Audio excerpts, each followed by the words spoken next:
الصوت واضح؟ تمام، هنبدأ حالا إن شاء الله.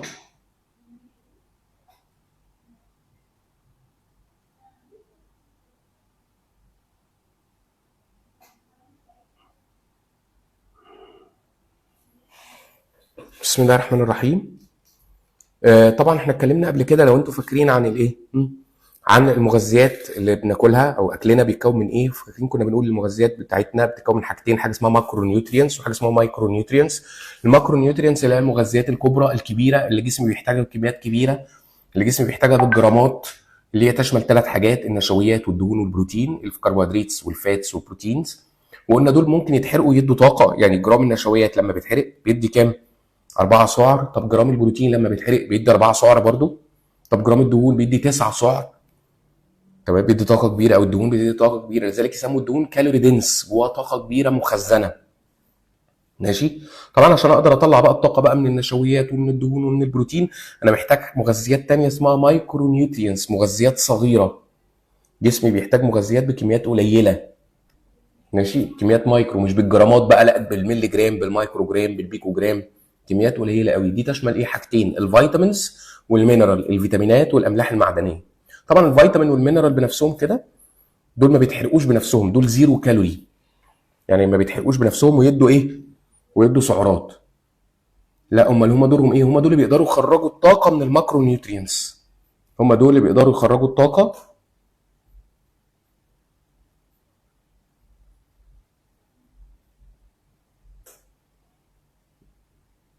دكتور رشا، يا ريت تقفلي المايك بس عشان عامل لغوشه مع زمايلك. لو في امكانيه تقفلي المايك يا دكتور. دكتور رشا، حضرتك سامعاني؟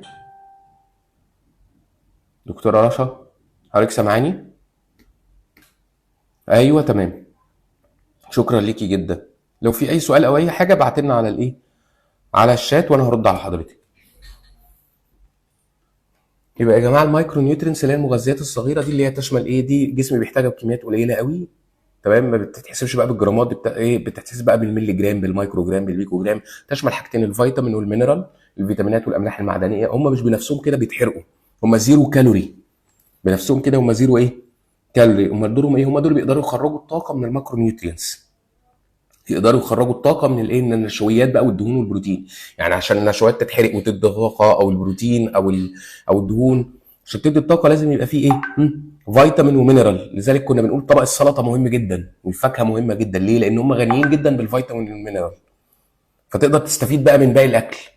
تقدر تستفيد بقى من الايه؟ من الرز، من العيش، من المكرونه، من اللحمه، من الفراخ، من السمك، من البيض، من الجبن، من الفول، من العدس، من الحمص. اي اكل بقى يحتوي على نشويات ودهون وبروتين، عشان تقدر تستفيد منه استفاده كويسه لازم لك ايه؟ فيتامين ومينرال. طب الفيتامين والمينرال موجودين فين؟ في السلطه والفاكهه، اشهر سورس ليهم يعني السلطه والفواكه. تمام. طب في حاجه طبعا مهمه، في ناس كتير قوي بتنساها: الميه. الميه دي حاجه اساسيه ما ينفعش نقصر فيها. احنا على فكره 60 65% من وزننا ميه. خلاص، الميه دي اساسي في جسمي. ماشي، دي مهمه جدا لايه؟ لهضم الاكل، لامتصاص الاكل، لعمليات الحرق جوه الجسم. الميه مكون رئيسي لجسمنا. يعني انا بقول ايه؟ ان ايه، 83% من المخ ده ميه. ماشي يا جماعه، 83% من المخ ميه. 80% من الرئه ميه. الكليه برضو حوالي 80% من الكليه ميه. الكليه محتاجه ميه عشان تفضل شغاله كويس بشكل مظبوط. العنايه دي حوالي 90% منها ميه. ماشي. العضلات وعضله القلب، عضله القلب والعضلات بتاعت جسمي 75% منها من تركيبها ميه. الدم اللي هو بينقل الاكسجين والمغذيات وكده 94% منه ميه اصلا. تمام.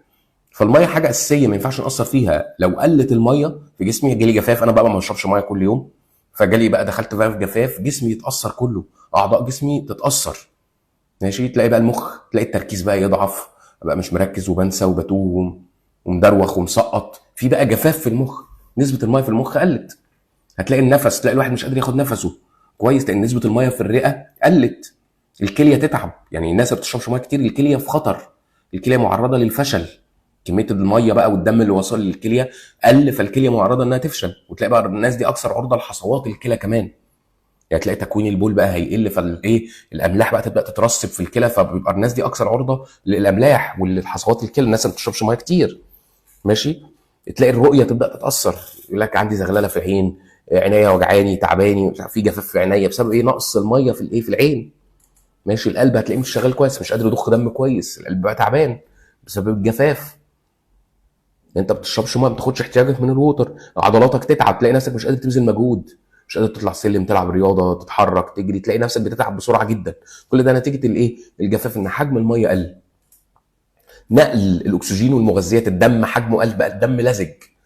تخيل الانسان بقى اكثر عرضه للجلطات. فشرب الميه ده مهم جدا، حياه او موت. يعني اللي ياثر في شرب الميه خلاص يجي له جفاف، لو ما لحقش نفسه في الجفاف ده ممكن يتوفى، يموت. تمام. فشرب الميه مهم جدا، ما ينفعش نقصر فيه. طب بشرب ميه يا دكتور قد ايه؟ 30 مللي لكل كيلو. اوزن نفسك واضرب في 30.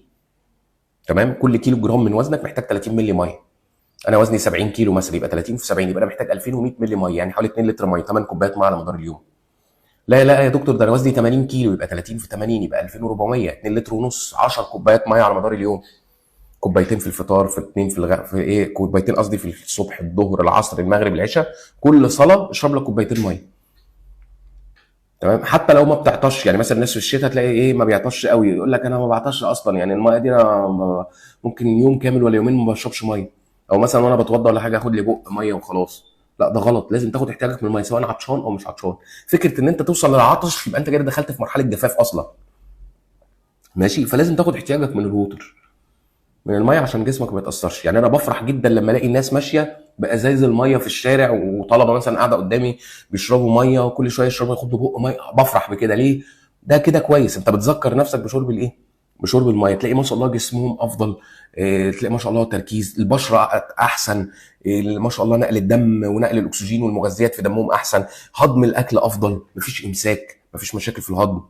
ماشي يا جماعه. القلب شغال كويس، الكبد، الكلى، الاورجانز شغاله حلو. ليه؟ لان الميه دي هي ايه، هي اكسير الحياه فعلا. وجعلنا من الماء كل ايه، كل شيء حي. فلازم تاخد احتياجك اليومي من الايه، من الميه، وما تاثرش فيه. طب يا دكتور لو زودت في شرب الميه ما اقلقش، كده كده الجسم قادر ان هو يطرد الميه الزياده. يعني زودت، انت محتاج 2 لتر، شربت 3 لتر مثلا، اللتر الزياده ده ما تقدر تخرجه بقى في البول. تمام. في العرق، في بخار الميه، في البراز. فاهم الفكره؟ ربنا عندنا مقدره ان احنا نقدر ايه، نخرج الميه الزياده، بحيث ان كميه الميه في جسمك تبقى ايه، تبقى ثابته.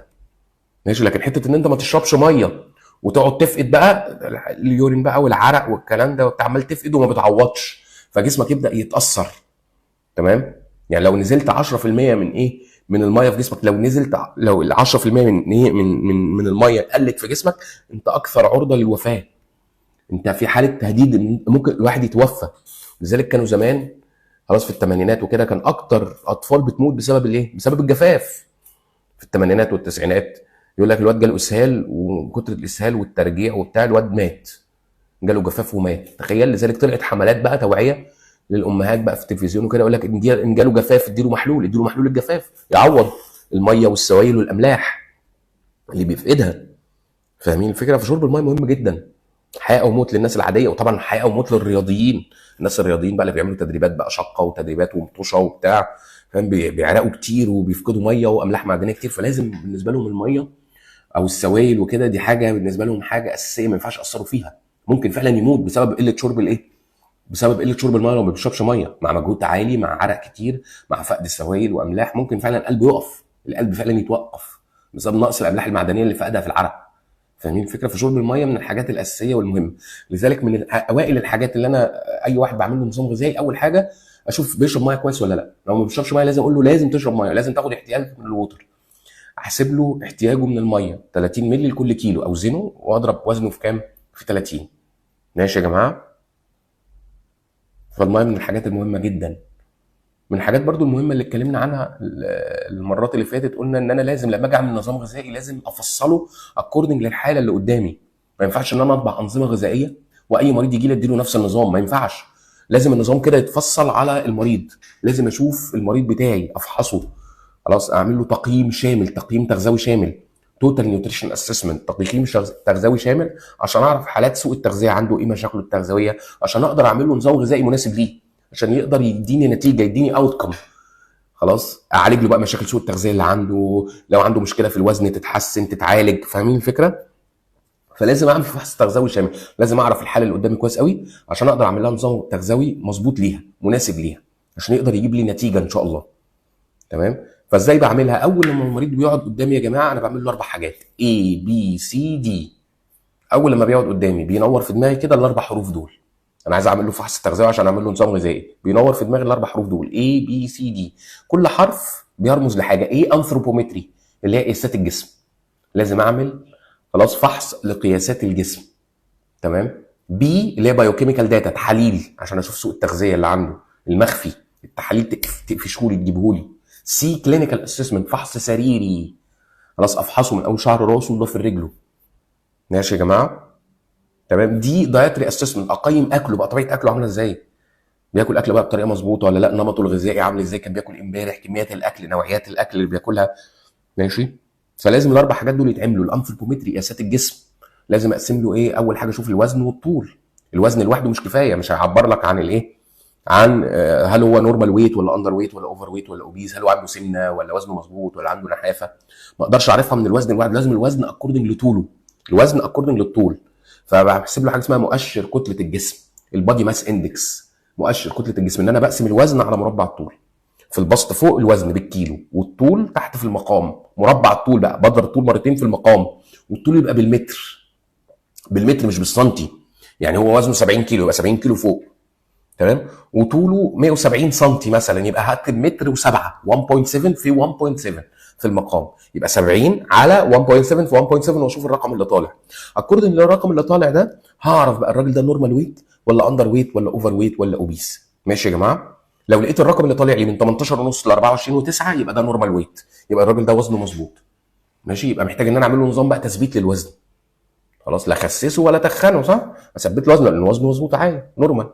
من 18 ونص ل 24 و9، طلع بقى 19 20 21 يبقى ده نورمال ويت. طب لو طلع اقل من 18 ونص يبقى عنده نحافه، عنده مشكله بقى، عنده نحافه. ابدا اشوف سبب النحافه ايه ويتعالج سبب النحافه، وبعد كده ابدا اعمل له نظام غذائي عالي السعرات. ادي له نظام غذائي فيه سعرات عاليه عشان يبدا وزنه يزيد معايا، لان هو عنده نحافه. الرقم اللي طالع لي بيه اقل من الطبيعي، اقل من 18 ونص، جاي لي بقى 17 16 14 15، يبقى عنده نحافه. فانا محتاج ان انا ازود له وزنه، وباين عليه معضم بقى ومفيش دهون بقى، والعضلات ضعفانه عنده وبتاع، ودروخ ومسقط ووشه مصفر، علامات بقى سوء التغذيه الشديده باينه عليه. فلازم اعمل له نظام غذائي عالي الايه؟ عالي السعرات. اشوف الاول سبب النحافه ايه ويتعالج، وبعد كده اعمل له نظام غذائي عالي السعرات. طب افرض لقيت يا دكتور مؤشر كتله الجسم فوق ال 25، من 25 ل 30 او فوق ال 30، من 25 ل 30 يبقى اوفر ويت، يبقى وزنه عالي. تمام. خلي بالك انت داخل على سمنه كده، عدى ال 30 دخل في السمنه بقى، خلاص. 30 بقى 31 32 35 40، كل ما الرقم يعلى تبقى الحاله اخطر، يبقى عنده سمنه، يبقى محتاج نظام ريجيم بقى، نظام بقى ان انا اخسسه، اعمل له نظام ان انا للتخسيس بقى، اديله ايه، اديله بقى سعرات اقل من اللي جسمه محتاجها، اديله سعرات اقل من اللي جسمه ايه محتاجها. فايه الجسم يلاقي الدهون اللي داخله له قليله والسعرات اللي داخله له قليله، فالجسم يضطر بقى ان هو يحرق في الدهون المتخزنه، الجسم محتاج طاقه، فلقى الاكل داخل له سعرات قليله، فاضطر الجسم يحرق في الدهون المتخزنه، فيبدا الوزن ينزل. خلاص. فاهمين الفكره؟ طبعا لو عايز اثبت وزن، عايز احسب السعرات في تثبيت الوزن، اضرب الوزن اللي جاي لي بيه المريض في 30. يعني هو جاي لي 70 كيلو، و70 كيلو دول مناسبين لي ومظبوطين عليه، يبقى 70 في 30 يبقى ياخد 2100 سعر. كل يوم ياخد له 2100 سعر، يبقى انت كده ثبت له وزنه، كده الطاقه اللي داخله قد الطاقه اللي خارجه، اللي داخل من الاكل قد الحرق اللي بيتحرق في جسمه، يبقى كده هيفضل وزنه ثابت. طب لو خاسس وعنده اندر ويت وعنده نحافه وعالجت له السبب، ادي له بقى نظام غذائي ازاي يعلي السعرات، ازاي اضرب وزنه في 30 مش في 30 في 40، ادي له سعرات اعلى من اللي جسمه محتاجها. يعني جاي لي مثلا 50 كيلو ولا حاجه، 50 في 40 يبقى ادي له 2000 سعر، يبقى انت كده مدي له سعرات اعلى من اللي جسمه محتاجها، فيبدا وزنه يزيد معايا. طب لو عايز اخسسه، راجل وزنه عالي وعايز اخسسه، ادي له سعرات اقل من اللي جسمه محتاجها، اضرب وزنه اللي جاي لي بيه ده بقى في 20. تمام. ادي له سعرات قليله عشان يضطر الجسم ان هو يحرق في الدهون المتخزنه، فيبدا وزنه ايه؟ وزنه ينزل. برافو عليك يا دكتور. يبقى لو عايز اخسس اضرب في كام؟ في 20. لو عايز اتخن اضرب في 40. دكتوره منار. الانبادي طبعا محتاجه عشان اعرف نسبه الايه الدهون والعضلات جوه جسمه عامله ازاي. يعني جاي لك ناس بس تلاقي دهونه عاليه وعضلاته قليله، الدهون عاليه والعضلات قليله، تمام، والميه قليله، فده هيبان ازاي بقى؟ ماشي يا دكتور، بالانبادي، تحليل الانبادي. فانا دوري بقى مع ان انا اعمل له نظام غذائي مظبوط ويلعب رياضه وكده، بحيث ان انا اقلل له الدهون وازود له الكتله الايه العضليه، وازود له الميه في جسمه. فهمت الفكره يا دكتوره منار؟ هناخده بالتفصيل ان شاء الله. الانبادي ان شاء الله في جزء العملي باذن الله هنجيب لكم الانبادي ونفهمكم الانبادي تفاصيله ايه وشغل ايه، والموضوع سهل وبسيط يعني، وهنشرحه مره، هنشرحه في العملي وهنشرحه مره في التغذيه الرياضيه كمان، فما تقلقوش كله هيتقال ان شاء الله. تمام يا جماعه. يبقى اول حاجه بعمل الانثرو ايه، بعمل الانثروبومتري. اول حاجه بعملها الانثرو ايه، ثواني، بقسم الوزن على مربع الطول واجيب مؤشر كتله الجسم عشان اعرف حاله الايه، ويت ولا اوبيس. طب بعد كده بعمل له ايه، محيط البطن ومحيط الحوض، محيط وسطه ومحيط حوضه، الف المازوره الطريه بتاعت القماش دي الفها حوالين الوسط وحوالين الحوض عشان اشوف الدهون الموضوعيه.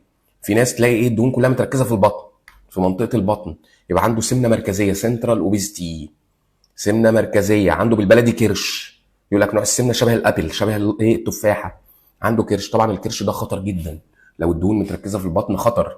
لو لقيت محيط وسط البنت فوق ال 88 سم او محيط وسط الولد فوق ال 102 سم، خلاص محيط الوسط، لف المازوره كده حوالين الوسط تلاقي الايه، محيط الوسط كبير، بتاع البنت فوق ال 88 سم او للولد فوق ال 102 سم، يبقى ده عنده كرش، عنده سنترال اوبيستي، عنده سمنه مركزيه، عنده دهون حشويه، ده خطر جدا. الدهون الكرش دي بتزود الريسك بقى لايه، للضغط والسكر. يعني ما دام انت عندك كرش مع مرور الوقت هيجي لك ضغطك هيعلى وسكرك هيعلى، الثلاثه دول اتجمعوا عندك خلاص، محيط البطن كبير وضغط وسكر، انت فتحت على نفسك بوابات جهنم، فتحت على نفسك بوابات جهنم، هيجي لك امراض كوارث قدام، الدهون هتعلى في دمك، الدهون هتبدا تترسب في الاوعيه الدمويه، يحصل تصلب شرايين، يحصل امراض في القلب، جلطات، هيزيد ريسك والعياذ بالله للسرطانات، لما تكبر في السن اضطرابات الذاكره هتيجي، انت اكثر عرضه للاملاح وللجوت، النقرس يبدا يترسب، وحصوات الكلى ومشاكل النقرس وكده. تمام. البنات اكثر عرضه لايه، لتكيسات المبايض، يجي لها تكيسات مبايض ويجي لها تاخر انجاب، تتجوز تلاقيها ايه، في تاخر في الخلفه، متجوزه بقى لها سنتين 3 4 ومفيش خلفه. تمام. ما دام عندك كرش يبقى انت معرض للفاتي ليفر، الكبد الدهني، الاستياتوزس، تلاقي الكبد مليان دهون وعليه طبقه دهون كبيره وحجمه يكبر، يبقى مليان دهون، دي خطوه قبل تليف الكبد. فتخيل بقى انت الانسان اللي عنده كرش ده فتح على نفسه بوابات جهنم. خلاص، ما دام عندك كرش هيجي لك بعد كده ضغط وسكر، اتجمع الثلاثه دول، كرش وضغط وسكر، دي حاله اسمها ميتابوليك سندروم، متلازمه الايض. دي هتفتح على نفسك بقى بوابات امراض تانية، مع مرور الوقت بقى تلاقي الامراض هتكر معاك، هتيجي امراض القلب والدهون العاليه وتكيسات المبايض للبنات والعياذ بالله للسرطانات والديمنشيا، التوهان والخرف واضطرابات الذاكره والكبد الدهني ومشاكل الكبد. ماشي يا جماعه. ومشاكل الغده الدرقيه تبدا تظهر. تمام. كوارث بقى اتفتحت على المريض ده بوابات جهنم. فلازم الدهون اللي في البطن دي تنزل والضغط يتظبط والسكر يتظبط.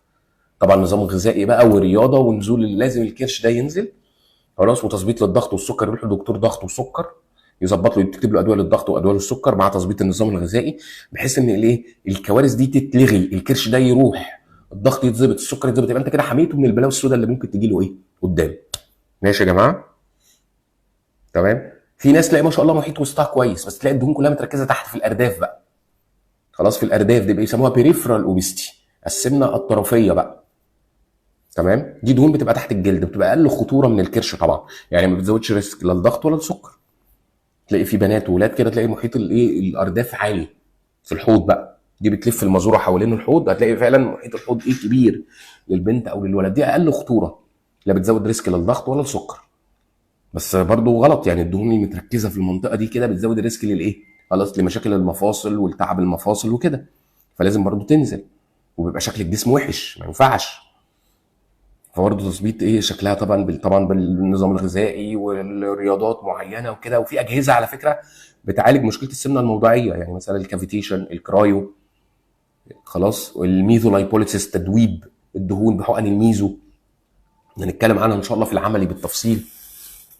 ماشي يا جماعه، عشان الدهون الموضعيه دي لازم تتشال، يبقى الجسم متناسق شكله كويس. يعني ممكن واحد وزنه عالي بس تلاقي ما شاء الله توزيعه الدهون في جسمه متظبطه، العضلات متظبطه، فتلاقي ما قلقش من الميزان قوي، جسمه ما شاء الله شكله حلو، ما فيش كرش، ما فيش ارداف. تمام. تمام. بنات برضو تلاقي في بنت بس ممكن وزنها كبير بس ما شاء الله جسمها متوزع صح، ما فيش دهون موضعيه. في بنت تلاقي ممكن وزنها مظبوط بس تلاقي في دهون متركزه في البطن عندها او في الارداف، دي مشكله. حتى لو وزنها لو وزنها طبيعي، حتى لو وزنها طبيعي ده غلط وخطر عليها. لازم الدهون الموضعيه دي تتظبط، لازم يبقى في توزيع دهون مظبوطه في جسمها. عضلات لازم يبقى عندها كتله عضليه مظبوطه، فاهمين الفكره؟ نسبه ميه مظبوطه. ماشي. يبقى دي اول حاجه الانثروبومتري. بي اللي هي البايوكيميكال، التحاليل. لازم اي حد بيجي لي يا جماعه اقول له لازم تعمل لي تحاليل. التحاليل دي هشوف بيها سوء التغذيه اللي جاي بقى له مده صغيره، سوء التغذيه اللي جاي بقى له مده صغيره ومش باين على جسمه حاجه، مش باين علامات. التحاليل تبين لك الحاجات بقى المخفيه، سوء التغذيه المخفي. يعني اقول له اعمل لي صوره دم كامله، سي بي سي، كومبليت بلاد كاونت، واشوف بقى الهيموجلوبين، الار بي سيز وحجم الار بي سيز والكلام ده. ماشي. لقيت بقى الهيموجلوبين قليل واقع، اقول له ده انت عندك انيميا. الهيموجلوبين مثلا بتاعه اقل مثلا 11 10 9. المفروض الطبيعي في الولاد او في الرجاله بيبقى 13 ونص 17 ونص. لقيت الهيموجلوبين بتاعه 11 10 9. ابدا اشوف بحجم الار بي سيز، لقيت حجم الار بي سيز صغير.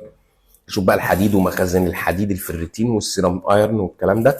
خلاص، يبقى الراجل ده عنده نقص حديد، انيميا نقص حديد. فلازم اعمل له ايه؟ اديب له سبلمنت حديد من بره، واكتر له في الاكل الغني بالحديد وفيتامين سي عشان ازود امتصاص الحديد. ماشي. طب ليه الاعراض ما ظهرتش؟ اعراض الانيميا عنده اشمعنى بانت في التحاليل وما ظهرتلوش اعراض على جسمه؟ لان لسه الانيميا جايه بقى لها مده صغيره، جسمه قادر يقاوم. بس لو استمر على كده علامات الانيميا هتبدا تبان بقى عنده، يبقى بقى وشه مصفر ومدروخ ومسقط ومش مركز وبينسى وبيتوه. مشاكل الانيميا، ويحس ان قلبه تعبان وشعره يتساقط ويقع وضوافره بقى تبدا ايه، تبقى زي المعلقه كده سبوننج. مشاكل الانيميا بقى اللي هي انيميا بقى لها مده كبيره وظهرت لها علامات على الجسم. تمام. تبدا بقى تشوف نوع الانيميا ايه وتعالج. انيميا نقص الحديد بتتعالج، انيميا نقص فيتامين بي 12، نقص الفوليك اسيد بتتعالج، بيبقى فيه الار بي سيس حجمها كبير. ماشي يا جماعه. لو الانيميا الار بي سيس حجمها صغير يبقى انيميا نقص الحديد، الار بي سيس حجمها كبير يبقى انيميا نقص فيتامين بي 12 وفوليك ايه اسيد. ماشي، حمض الفوليك وفيتامين بي 12. فتشوف ايه اللي ناقص وتعالج. ماشي. تعمل تحاليل مثلا، تقيس ضغط، تقيس سكر. في ناس ضغطها عالي وسكرها عالي وما يعرفش، بقى له 3 4 سنين ضغطه عالي وهو ما يعرفش، سكره عالي وهو مش عارف. فانت لازم اي حد بيجي لك لازم تقيس له الضغط والايه والسكر. ايه ده انت ضغطك عالي يا حاج، ده انت سكرك عالي يا حاج. هو عالي بقى له 3 4 سنين ومشاكل الضغط والسكر ابتدت عنده، تخيل بقى هو مش عارف. فانت كده اكتشفته، تحوله بقى لدكتور امراض ضغط بقى وسكر، دكتور بطنه بقى، الضغط والسكر يظبط له بقى الادويه وانت تظبط النظام الغذائي. ماشي. شاكك في الغده الدرقيه، يعملوا تحليل الغده الدرقيه، الثايروكسين بقى والتي اس 3 والتي 4. شوف بقى ايه اخبار الهرمونات بقى بتاعت الحرق دي. الثايروكسين طلع عالي فالغده نشطه فالحرق عالي، لذلك مش باين مش ظاهر. تلاقيه رفيع مهما ياكل تلاقيه بيحرق كتير، جلد على عظم. وعلاماته بقى وتلاقي العين بقى باظه لبره ومبرقه وجلد على عظم ومعرقان وما بينامش كويس، دي علامات اللي الغده نشطه. طب لو الغده كسلانه تلاقي الثايروكسين قليل، التي 3 والتي 4 قليلين، في كسل في الغده. فتلاقي بقى جايه لك مثلا الست، لان الموضوع ده منتشر اكتر في الستات، تلاقيها بقى مهمده وكسلانه ومكسله تتحرك ومكسله تتكلم. ماشي يا جماعه. وجسمها بقى ايه، عمال يخزن دهون ويخزن ميه، مشاكل. جسمها بيزيد في الوزن بالرغم انها ما بتاكلش كويس. يبقى دي عندها نقص في هرمون الغده الدرقيه. ماشي. شاكك في البول، في مشاكل في البول، تحليل بول. شاكك في الكلى، في حاجه وظائف كلى. شاكك في الكبد، وظائف كبد. اي حاجه شاكك فيها حللها بقى. شاكك ان عنده نقص فيتامين الف، اعمل له تحليل فيتامين الف. شاكك ان عنده فيتامين د، اعمل له تحليل فيتامين د. شاكك في الدهون، عنده كرش بقى وضغط وسكر ومشاكل وبتاع، يبقى ممكن الدهون تكون عاليه في الدم، فلازم تعمل له تحليل دهون، ليبيد بروفايل. شوف بقى الدهون الضاره، ال دي ال والاتش دي ال والكوليسترول والترايجليسيرايد، الدهون الثلاثيه. تعمل تحليل الدهون. فاهمين الفكره؟ فاي حاجه ملخبطه انت شاكك فيها اعمل له التحليل بتاعها تبان بقى. ماشي. ووجه للدكتور المتخصص هو اللي ايه يعالج. الغدد ملخبطه حوله لدكتور غدد. الضغط والسكر فيه مشكله حوله لدكتور ضغط وسكر، بطنه وكده وضغط وسكر. ماشي. مشاكل في الكبد وكده حوله لدكتور امراض كبد وجهاز هضمي. ماشي. مشاكل في البراز وعنده بقى ديدان في البراز وطفيليات، وهي دي اللي مخليه مش مستفيد من الاكل، وعنده نحافه، لازم تديله دواء طارد للديدان ويعالج الطفيليات. فاهمين الفكره؟ شوف ايه المشكله عنده وحاول عالجها له. اوكي يا جماعه. سي بقى اللي هي الكلينيكال اسسمنت، الفحص السريري، بنفحصه من اول شعر راسه لضفر رجله. لو واحد عنده سوء تغذيه بقى لها مده كبيره تظهر له بقى علامات على جسمه، تلاقي الشعر يبدا يتساقط، يقع، تلاقي بيقع بقى كتير في المشط، بيقع كتير بقى في الميه في الحمام، بيقع على المخده كتير، الشعر بقى بيقع، خصل شعر البنت بيقع كتير. فدي ايه، دي بقى علامه ان عندها نقص بروتين، ما بتاكلش بروتينات بقى لها مده كبيره جدا لدرجه ان شعرها ابتدى يقع ويتساقط ويفرغ. ماشي يا جماعه. او ممكن نقص ايه، زنك او نقص بيوتين. ماشي يا جماعه، زنك او بيوتين. ماشي. ممكن يكون علامه نقص فيتامين د، ممكن يكون علامه انيميا. تساقط الشعر ده ليه اكتر من سبب، فانت ابدا حلل بقى وشوف السبب ايه، وابدا اشوف السبب وعالجه. ماشي يا جماعه. ممكن تكون مشكله نفسيه، يعني بتاكل كويس بس عندها ازمه نفسيه او حاجه، فتلاقي شعرها بيتساقط.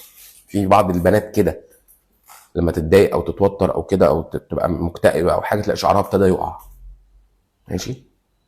فانت دورك بقى تعرف ايه السبب. ماشي.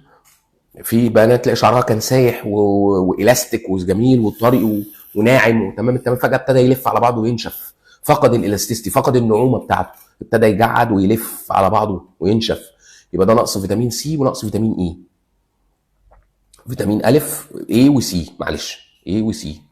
نقص فيتامين الف ونقص فيتامين سي يمنع الانسيابيه بتاعت الشعر دي. الرؤيه الليليه اتاثرت، ما بقاش يشوف بالليل كويس، يبقى ده عشا ليلي، يبقى ده نقص فيتامين الف، بقى له مده كبيره عنده نقص فيتامين الف. ما بياكلش كبده بقى وما بياكلش خضار ورقي اخضر خلاص، والخضروات الملونه والفاكهه الملونه الغامقه الدارك دي بتبقى غنيه بفيتامين الف. نقص فيتامين الف يعمل ايه؟ عشا ليلي، تلاقيك ما بتشوفش بالليل كويس، تشوف بالنهار حلو وتيجي بالليل مش شايف. ماشي. الشفايف مشققه وزوايا الفم مشقوقه واللسان مشقق، يبقى ده نقص فيتامينات ب. نقص فيتامينات ب يعمل المشكله دي. تلاقي تشققات الشفايف، تلاقي فيه ايه، الشفايف جافه وعماله تجيب دم، وزوايا الفم ايه، ناشفه ومشقوقه، واللسان مشقق عامل زي الخريطه ومحمر وملتهب وبقك مفقفق والدنيا متبهدله. اللثه عماله تجيب دم، يبقى ده نقص فيتامين سي. ماشي. هنقول كل الكلام ده يا دكتوره منار، ما تقلقيش، في محاضره كامله للكلام ده، في محاضره كامله للكلام ده يا دكتوره منار. يعني فوق الثلاث ساعات هنقعد نشرح في محاضره التحاليل والفحوصات والكلام ده. انا بس بعمل ملخص للي جاي قدام واللي درسناه قبل كده، فما تقلقيش ان شاء الله كله جاي قدام بالتفصيل. خلاص. اللثه عماله تجيب دم، الاوعيه الدمويه ضعيفه، يبقى ده نقص فيتامين سي، مرض اسمه سكربوت نتيجه نقص فيتامين سي. او نقص فيتامين كاف، في سيوله في الدم. فيتامين كاف لو قل يعمل سيوله، فتلاقي فيه نزيف بقى تحت الجلد، اللثه تلاقي فيه نزيف، اللثه عماله تجيب دم واللثه ضعيفه. ماشي يا جماعه. البقع دم، بطش دم تحت الجلد، يبقى ده برضو نزيف، يبقى ده نقص اوعيه دمويه ضعيفه، نقص فيتامين سي او نقص فيتامين كاف يعمل البطش الزرقاء والحمراء اللي تحت الجلد. ماشي. تمام. الضافر عامل زي المعلقه سبوننج كده، يبقى دي انيميا، علامه انيميا يا جماعه، دي علامه الانيميا سبوننج. الضوافر فيها خطوط بيضاء بالعرض، يبقى دي علامه نقص بروتين او نقص زنك او نقص كالسيوم. يعني خلي الايه الضوافر فيها خطوط بيضاء كده وبطش بيضاء بالعرض. ماشي يا جماعه. يبقى ده الكلينيكال اسسمنت. دي الدايتري اسسمنت، بفحص الاكل بقى، طبيعه الاكل، انت اكلك عامل ايه. خلاص. اقول له انت اكلت ايه امبارح، 24 اور ريكول، طبيعه اكلك عامله ايه امبارح يا حاج. خلاص. اكلت ايه بقى، قول لي نوع الاكل وكميته، اكلت ايه في الفطار في الغداء في العشاء، ويا ريت تقول لي بالكميات بين الفطار والغداء، بين الغداء والعشاء وانت بالليل نايم. قول لي الاكل والشرب اللي انت اكلته امبارح ايه. فيبدا يقول لي طبيعه اكله، اشوف بقى خد السعرات اللي جسمه محتاجها ولا لا، كان بينوع في المجموعات الغذائيه، بياكل اكل متنوع ولا مركز على حاجات وسايب حاجات. خلاص. وبياخد كميات بقى، في حاجات بيكتر منها قوي، حاجات مقلل منها قوي. فاهمين الفكره؟ ابدا بقى اظبط له بقى. انت نمطك الغذائي يا دكتور يا فندم سيء جدا، ده كده ماشي بطريقه غلط، انت بتاخد سعرات مش مظبوطه، مش منوع في اكلك، مركز على حاجات وسايب حاجات، فطبعا ده غلط، يعمل لك مع مرور الوقت سوء تغذيه ومشاكل. فاحنا لازم بقى نعمل نظام غذائي مناسب بقى. ماشي. ابدا اعمل له نظام غذائي. طب لو اكله بتاع امبارح ده مش معبر عن طبيعه اكله، امبارح بقى كان مثلا خارج بره قابض ولسه جاي وجايب بقى كفته وفراخ ومش عارف ايه وبتاع، وده مش طبيعه اكله كل يوم، فاديله اجنده اسمها فود دايري، يكتب لي اكله لمده 3 4 ايام جايه، يقول له اكتب لي اكلك بقى حد واثنين وثلاث وتعالى لي الاربع، حد واثنين وثلاث، اي اكل تاكله اكتبه سجله نوع وكميه. ماشي. ابدا اشوف بقى الاجنده دي وابدا احلل الاكل بقى، باخد السعرات اللي جسمه محتاجها، بينوع في اكله، ملخبط في اكله ولا ايه الدنيا، مكتر في حاجات سايب حاجات. ماشي. لقيت عنده مشاكل، مثلا لقيت عنده انيميا نقص حديد، ابدا اعمل له حاجه اسمها فود فريكوينسي، اتابع الاكل الغني بالحديد. انت بتاكله كم مره في اليوم الاكل ده؟ يعني مثلا السبانخ، الخضار، الفواكه اللي فيها حديد، اللحمه، الكبده، الحاجات اللي فيها حديد، ابدا اشوف بياكلها كم مره في اليوم، كم مره في الاسبوع، كم مره وكميتها قد ايه. ماشي. ده اسمه فود فريكوينسي. ماشي. فالحاجه بقى طبعا اللي ناقصه وبتاع ابدا اظبطها له بقى. يعني مثلا لو بياكل كويس وعنده نقص حديد، هو بياكل اكل غني بالحديد، يبقى عنده مشكله في امتصاص الحديد. يبقى لما اجي اديله ايه؟ حديد حقن بقى، ما اديلوش اقراص لانه عنده مشكله في الامتصاص شديده. ماشي. طب لا ما بياكلش، المشكله بور انتيك، هو ما بياكلش اكل فيه حديد، لذلك جاله انيميا نقص الحديد. ابدا اديله سبلمنت من بره اقراص، واكتر له في الاكل الغني بالحديد. وما تنساش فيتامين سي عشان بيزود امتصاص الحديد. فيتامين سي، يعصر ليمون، الجوافه، الفلفل، خلاص التوت، الحاجات دي فيها فيتامين سي عالي، ده بيزود امتصاص الحديد حلو قوي. تمام.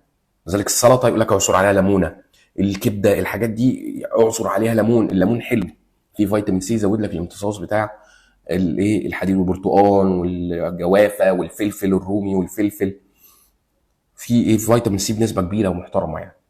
الكيوي، الجوافه.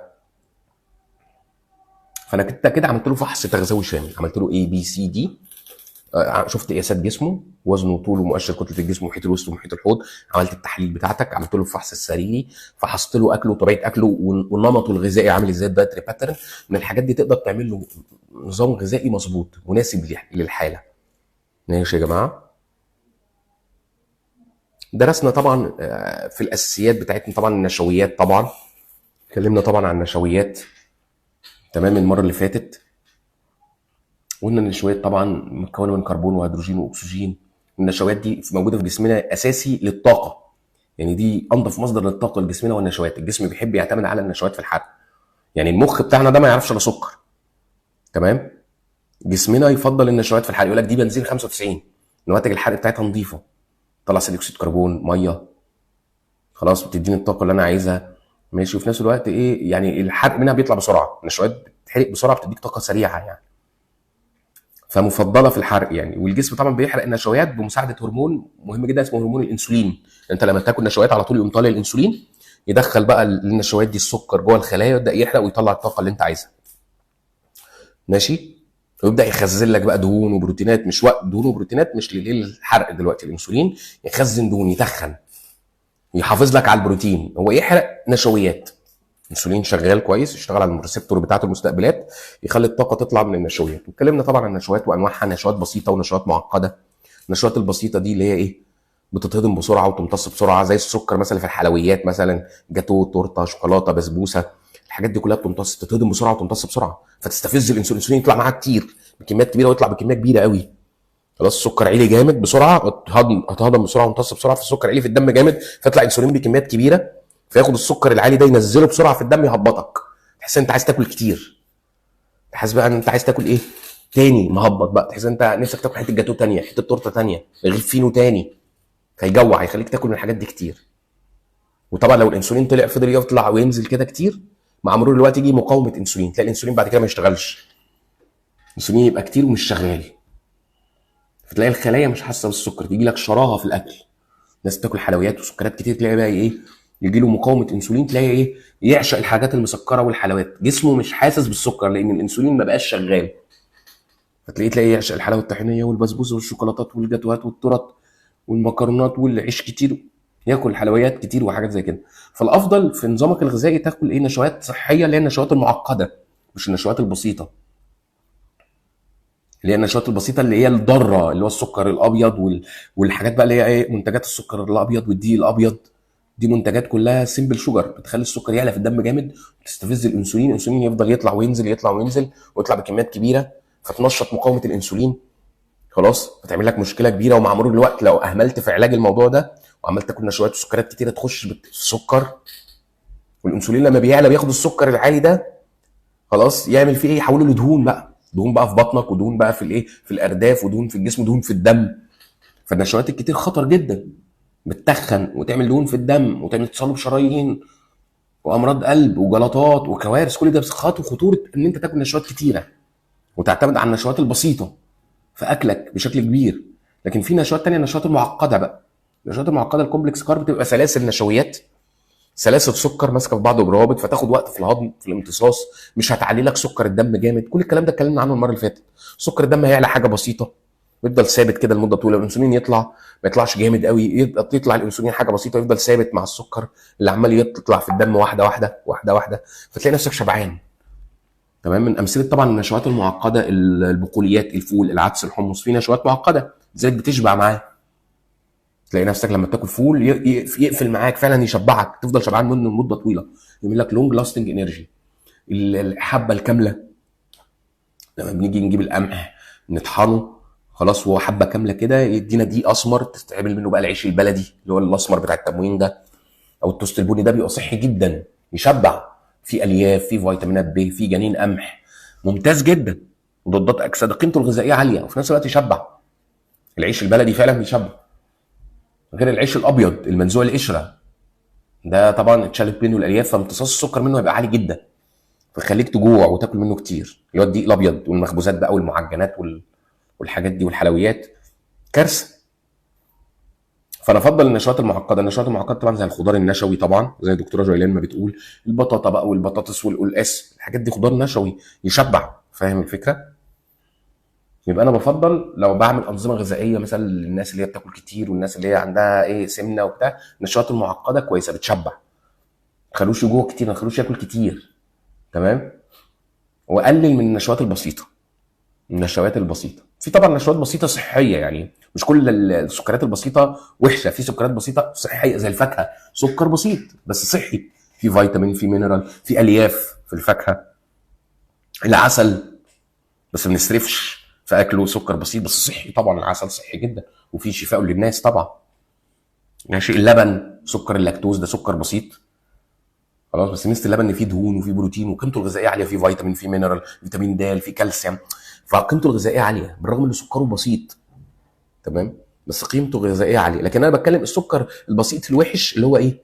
السكر الابيض والدقيق الابيض، لذلك خطر. يعني في ناس تقول لك ده سم، يعني انا ما بحبش كلمه سم قوي، انت قلل من استهلاكهم، يعني ما تافورش، ما يبقاش اعتمادك على الدقيق الابيض، ما يبقاش اعتمادك على السكر الابيض، حاول تقلل منهم على قد ما تقدر، يعني يبقى معظم نشوياتك من الايه؟ من النشويات المعقده، ماشي، صحيه اكتر، ليها قيمه غذائيه عاليه، تمام. والنشويات البسيطه اللي هي المفيده، سكر فاكهه، فاهمين الفكره؟ اللبن، الحاجات دي مفيده اكتر من السكر الابيض والدقيق الابيض، حاول تقلل منهم على قد ما تقدر. ماشي يا جماعه. اتكلمنا على الكلام ده كله المره اللي فاتت، ماشي. هنتكلم بقى النهارده عن ايه؟ باقي بقى اللي هو ليه المغذيات الكبرى. احنا المغذيات الكبرى قلنا النشويات والدهون والبروتين، دي اللي جسمنا بيحتاجها بالجرامات، صح؟ فاتكلمنا عن النشويات المره اللي فاتت، هنتكلم النهارده بقى عن الايه؟ البروتين والدهون. هنتكلم النهارده عن البروتين والدهون. كله مركز معايا؟ دكتوره رشا، دكتوره منار، دكتوره جيلان، كله مركز؟ اكتبوا لي بقى في الشات، تمام. مركزين معايا يا جماعه؟ البروتين بقى والدهون. الاجنده بتاعتنا النهارده هنتكلم طبعا عن البروتين، تعريف الدهون، انواع الدهون، قصدي البروتينات، قصدي معلش، البروتين، تعريف البروتين، انواع البروتين، مكونات البروتين. البروتين بيتكون من حاجه اسمها الاحماض الامينيه، الامينو اسيدز. هنتكلم بقى على الاحماض الامينيه وانواعها وفوائدها واهميتها للجسم، الاحماض الامينيه الاساسيه والغير اساسيه. هنتكلم عن مصادر البروتين في اكلنا، البروتين الحيواني والبروتين النباتي، مصادر البروتين. هنتكلم عن البروتين كومبلمنتيشن، الناس اللي بياكلوا بروتين نباتي معتمدين على بروتين نباتي لازم يعملوا تكامل للبروتين، لازم ينوعوا في الخضروات والفاكهه اللي بياكلوها والاكل اللي بياكلوه من الخضار، ماشي، والحبوب وكده، عشان يحصل لهم تكامل للبروتين. ماشي. هنتكلم عن الموضوع ده بالتفصيل. هنتكلم عن وظائف البروتين في جسمنا، البروتين مهم لجسمنا في ايه. هنتكلم عن توصيات البروتين، جسمنا محتاج بروتين بنسبه قد ايه، ماشي. هنتكلم برضو عن الدهون، وهناخد تعريف الدهون وايه انواع الدهون. الدهون بقى اللي بتيجي من النباتات، الزيوت والكلام ده، والدهون بقى بتيجي من المصادر الحيوانيه، المصادر الحيوانيه والمصادر النباتيه، وايه هو الكوليسترول، وايه هو الترايجليسيرايد، الدهون الثلاثيه. هنتكلم عن الكلام ده بالتفصيل، وايه المصادر بتاعتهم، والدهون بتتصنع في الجسم ولا لا. هنتكلم عن الكلام ده بالتفصيل. ايه وظائف الدهون في جسمنا، جسمنا محتاج دهون بمقدار قد ايه، كل الكلام ده هنتكلم عنه. اول حاجه البروتينات طبعا. البروتينات طبعا دي مركبات كبيره خلاص، بتبقى لارج مولكيول، سلاسل كده كبيره، مكونه من حاجه اسمها الاحماض الامينيه، الامينو اسيدز، احماض امينيه كده متجمعه في بعض في سلسله، دي سلسله الاحماض الامينيه دي يسموها البروتين. ودي طبعا موجوده في الايه؟ في اللحمه، زي حته اللحمه اللي قدامنا دي اللي هي ايه؟ ده البروتين طبعا بتاعها بروتين حيواني، تمام. وموجوده في النباتات زي الايه، موجوده بقى في النباتات زي مثلا الفول، العدس، الحمص، المكسرات، فيها بروتين نباتي، ماشي. فالبروتينات سواء في النباتات او في المصادر الحيوانيه، اللحمه، الفراخ، السمك، البيض، اللبن، البروتين ده متكون من سلاسل. لما نيجي ناخده كده ونفحصه، ناخده مثلا من اللحمه او من البيض او من الجبن او من البقوليات، نفحصه تحت الميكروسكوب ونشوف تركيبه، بتلاقي عباره عن سلسله من الاحماض الامينيه. ماشي، ثواني يا جماعه، ثواني. سلسله من الاحماض الامينيه متجمعه جنب بعض، فهو عباره عن سلسله من الاحماض الامينيه متجمعه مع بعض عامله البروتين، ماشي. الاحماض الامينيه دي اللي هي بتكون البروتينات. عندنا كم نوع من الاحماض الامينيه؟ عندنا 20 حمض اميني، 20 حمض اميني مختلف، هم دول بيتجمعوا مع بعض، يقعدوا يتشكلوا، يتجمعوا مع بعض ويعملوا سلاسل البروتين، ماشي. وموجودين طبعا في الايه، في مصادر نباتيه زي ما قلنا كده، اشهرها طبعا البقوليات، الفول، العدس، الحمص، تمام، مكسرات. وموجودين في المصادر الحيوانيه، اللحمه، الفراخ، السمك، البيض، اللبن، الجبن، دي اللي هي البروتين الحيواني. طب ايه وظائف البروتين في جسمنا؟ هل البروتين موجود في جسمنا عشان الحرق والطاقه؟ يعني انا باكل بروتين عشان يتحرق ويديني طاقه؟ لا، الحرق هو اهميته دي ملي للايه، للنشويات، نشويات اكتر للحرق، ايه الموجوده في جسمنا بناكلها عشان ايه، في الغالب للحرق، للطاقه، تديك طاقه. طب البروتين موجود لايه؟ للصيانه والبناء. يبقى النشويات تتكسر وتتحرق وتديك الطاقه، بينما البروتين مهم جدا لصيانه وبناء الجسم، يبني لك الجسم، ماشي.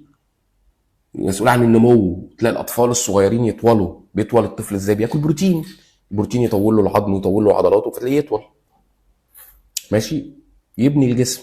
الشعر ده بروتين، خلايا جسمي عباره عن بروتين، الضوافر دي بروتين، خلاص. الخلايا بتاعت الجسم كلها، العين، المخ، الكبد، الكلى، تمام، جسمنا، العضلات، كل جسمنا، الخلايا بتاعت الجسم كلها عباره عن ايه؟ بروتينات، بتتركب في الغالب من بروتينات. فالبروتينات مهمه جدا لبناء الجسم وتركيب الجسم ونمو الجسم ولصيانه الجسم، ريبير اوف ذا بادي. لو الجرح مثلا، الجرح ده بيلم ازاي؟ بروتين بيقفل الجرح، يكون خلايا جديده يقفل لي الجرح، ماشي. خلايا بتتجدد، كرات الدم الحمراء جزء منها مات، ليها عمر وماتت، بتتجدد. البروتين يساعد على ايه؟ انقسام كرات دم حمراء جديده وتطلع فين، انقسام كرات الايه، خلايا الدم البيضاء والاجسام المضاده، يديك مناعه. يبقى ده دور البروتين. طول ما انت بتاكل بروتين كل يوم، انت بتحافظ على صحتك، تفضل صحتك كويسه، تاخد احتياجك اليومي من البروتين، فانت بتحافظ على الصحه. يبقى البروتين مهم جدا للنمو، الاطفال الصغيرين بتطول وبتكبر عن طريق البروتين، ونمو جسمك بينمو، خلايا بقى بتتجدد وكده. مهم جدا لاصلاح الجسم وصيانه الجسم، اي خلايا ماتت باظت بتاع بتتجدد بالبروتين. طول ما انت بتاخد بروتين تفضل صحتك كويسه، ما شاء الله، تلاقي صحتك حلوه وكويسه، تلاقي عضلاتك ما شاء الله كويسه، تقدر تمارس، تبقى نشيط، تطلع سلم، تجري، تتحرك، تأدي وظائف جسمك بشكل مظبوط. البروتين مينلي موجود في جسمنا، بيركب لك جسمك، بناء الجسم. هو بيركب خلايا الجسم، خلايا جسمنا كلها عباره عن بروتين، بيركب النواه، جهاز جولجي، السنتروزوم، خلايا جسمنا مكوناتها عباره عن بروتين، ميتوكوندريا دي عباره عن بروتين. يبقى البروتين مهم جدا كستراكشرال، كتركيبي لخلايا جسمنا. وكمان في بروتينات وظيفيه، فانكشنال، يعني جوه الخليه في بروتينات مش للتركيب، لا، ليها وظيفه جوه الخلايا. ده نوع من انواع البروتين، البروتين باودر اللي هو الواي بروتين. عارفه الواي ده بيجي من بروتين اللبن، من اللبن يا دكتور، بنجيب الميه بتاعه اللبن دي، بيبقى فيها طبعا الاحماض الامينيه الاساسيه، وننشفها نعمل منها بروتين الايه، بروتين باودر اللي هو الواي بروتين. بياخدوه كمكمل غذائي بقى في الجيم وبتاع عشان يكبروا العضلات بقى تكبر، تمام، الكتله العضليه تكبر وتزيد. تمام يا دكتوره منور، هنتكلم عنه النهارده ان شاء الله برضه بعد التمرين. البروتين الواي بروتين لو هيتاخد افضل بعد التمرين في الجيم. يعني انا رحت الجيم خلصت بتاع، بعد الجيم بقوم واخد الايه، وما عنديش وقت ان انا اروح اكل او هاكل كميات قليله من الاكل، فيعتبر الواي تعويضي. فاهم الفكره؟ قبل الوجبه الاساسيه ما فيش مشكله، ما هو يعتبر بديل لغايه لما تروحي تاكلي بقى. ماشي يا دكتور، انا مثلا رايح شغلي، خلصت الجيم وهروح شغلي ومش فاضي اروح اتغدى مثلا او افطر او كده، خلاص اخد الايه، الواي بروتين كبديل مع نشويات طبعا. ماشي، ده يساعد على البناء العضلي. لا هتتغدي على طول خلاص مش محتاجه، يعني انا هاكل اكل مش محتاج بقى مكمل بروتين، ما انا هاكل، هروح البيت بقى هاكل لحمه فراخ سمك بيض جبن، هاكل اكل فيه بروتين خلاص مش محتاج واي. الواي ده معمول لناس، فاهمه الفكره يا دكتور، الناس اللي هي مش هتاكل او هتستنى شويه او كده، او اكلته ضعيفه في البروتين. يعني مثلا لعيب كمال اجسام وعايز يكبر عضلاته قوي، فانا مثلا كاتب له فرخايه، مش هيقدر ياكل فرخه كامله، ياكل مثلا نص الفرخه، طب باقي احتياجه من البروتين ياخده في صوره ايه، واي بروتين بقى. ماشي يا دكتور، وبيتاخد مينلي افضل حاجه بعد الايه، بعد الجيم. اه بيزود الكتله العضليه، الكتله العضليه لو زادت الحرق هيزيد طبعا، ما العضلات هي اللي بتحرق، بتزود الحرق، اتكلمنا عنها المره اللي فاتت. طول ما انت بتاخدي البروتين انت بتحافظي على الكتله العضليه بتاعتك يا دكتور، فتلاقي ما شاء الله الحرق عندك حلو كويس، العضلات هي اللي بتحرق كويس. اه خدتيه مفيش مشكله، ماشي لا هو الافضل انت تتغدي، الغداء الاكل هو بديل للواي، مش محتاجه واي ما دام هتتغدي وهتاكلي كويس وتاخدي احتياج من البروتين من الاكل. لا مش هاكل، هاخر الاكل، عندي شغل مش فاضي اروح اكل، او اكلتي هتبقى ضعيفه، فالواي يعتبر بديل، يعني فاهم الفكره، يعوض لك بس. ماشي يا دكتوره منار، طبعا الكلام ده بالتفصيل، المكملات والكلام ده هندرسه بالتفصيل ان شاء الله في جزء التغذيه الرياضيه، فما نقلقش. اي حد عنده اي تساؤل تمام في التفاصيل التغذيه وكده، والتغذيه الرياضيه بالذات هنتكلم عنها في تفصيل الكرياتين بقى والواي بروتين والال كارنيتين هندرسه طبعا في المكملات الغذائيه اللي بتتاخد في حالات برضو السمنه والنحافه وفي الجيم. الكارنيتين هنتكلم عنه طبعا بالتفصيل يا دكتور، بيساعد طبعا على البناء العضلي وبيطلع طاقه كويسه جدا في العضلات، بيخلي ما شاء الله النشاط البدني احسن، هنتكلم عنه بالتفصيل اللي هو الكارنيتين. وهنتكلم على الكرياتين، مكمل الكرياتين لو عارفاه، الكرياتين. ماشي، فما تقلقوش، احنا كده طبعا احنا دلوقتي لسه في الاساسيات، احنا بناخد الف ب تغذيه، احنا لسه في الاساسيات، بناخد النشويات دورها ايه في جسمنا ومفيده في ايه واهميتها، البروتينات اهميتها ايه، فان شاء الله كل التفاصيل دي ان شاء الله جايه قدام، يعني هي ما شاء الله الدبلومه سريه جدا وغنيه جدا فيها معلومات كتير يعني. تمام، فالبروتينات يا جماعه مهمه جدا لتركيب الخلايا بتاع الجسم، مهمه جدا، ليها وظائف جوه الخلايا. من اشهر الوظائف للبروتينات جوه الخلايا انها بتكون حاجه اسمها الانزيمات. تسمعوا عن الانزيمات؟ الانزيمات جوه جسمنا عباره عن بروتينات، هي دي اللي بتنشط لي التفاعلات الكيميائيه، اي تفاعل جوه جسمي، اي تفاعل كيميائي بيتم جوه الجسم بيبقى الانزيمات هي اللي بتنشطه، هي اللي بتعمله. تمام، الانزيمات دي عباره عن بروتين، دي اللي بتنشط لي التفاعلات الكيميائيه جوه الخلايا، اللي ليها وظيفه، هي دي الكاتاليست، العامل الحفاز اللي هينشط التفاعلات الكيميائيه. في بروتينات وظيفيه زي الهرمونات، والهرمونات دي بتطلع من خلايا بعت رساله لخلايا تانية، يعني هرمون مثلا زي الانسولين، مثلا هرمون الانسولين ده بروتين اصلا، لما بتاكل نشويات الانسولين يقوم طالع، اللي هو بروتين الانسولين ده الهرمون ده يطلع من البنكرياس يروح بقى لخلايا الجسم كلها، خلي بالكم ده في سكر في الدم، في نشويات، افتحوا بقى البوابات عشان ناخد السكر ده ونحرقه ونطلع الطاقه ونخزن بقى الدهون ونحافظ على البروتين. وظائف بقى الانسولين، فالانسولين ده بروتين. ماشي يا جماعه، ليه وظيفه في جسمنا، وظيفته ايه؟ الانسولين ده الهرمون اللي بيشجع لك الحرق في جسمك، حرق النشويات. ماشي، الهرمون الثيروكسين، هرمون الثيروكسين ده اللي طالع من الغده الدرقيه بروتين، وظيفته ايه؟ الحرق، ينشط لك الحرق برضه. هرمون الغده الجرثوميه الباراثيرويد هرمون، ده المتحكم في نسبه الكالسيوم في الدم، ده عباره عن بروتين. ماشي يا دكاتره، الهرمون المنشط للغده الكظريه اللي بينشط لك الغده الكظريه اللي هي فوق الكلى انها تصنع لك كورتيزون، الهرمون المنشط ده بيطلع من المخ ينشط الغده الكظريه، ده عباره عن بروتين.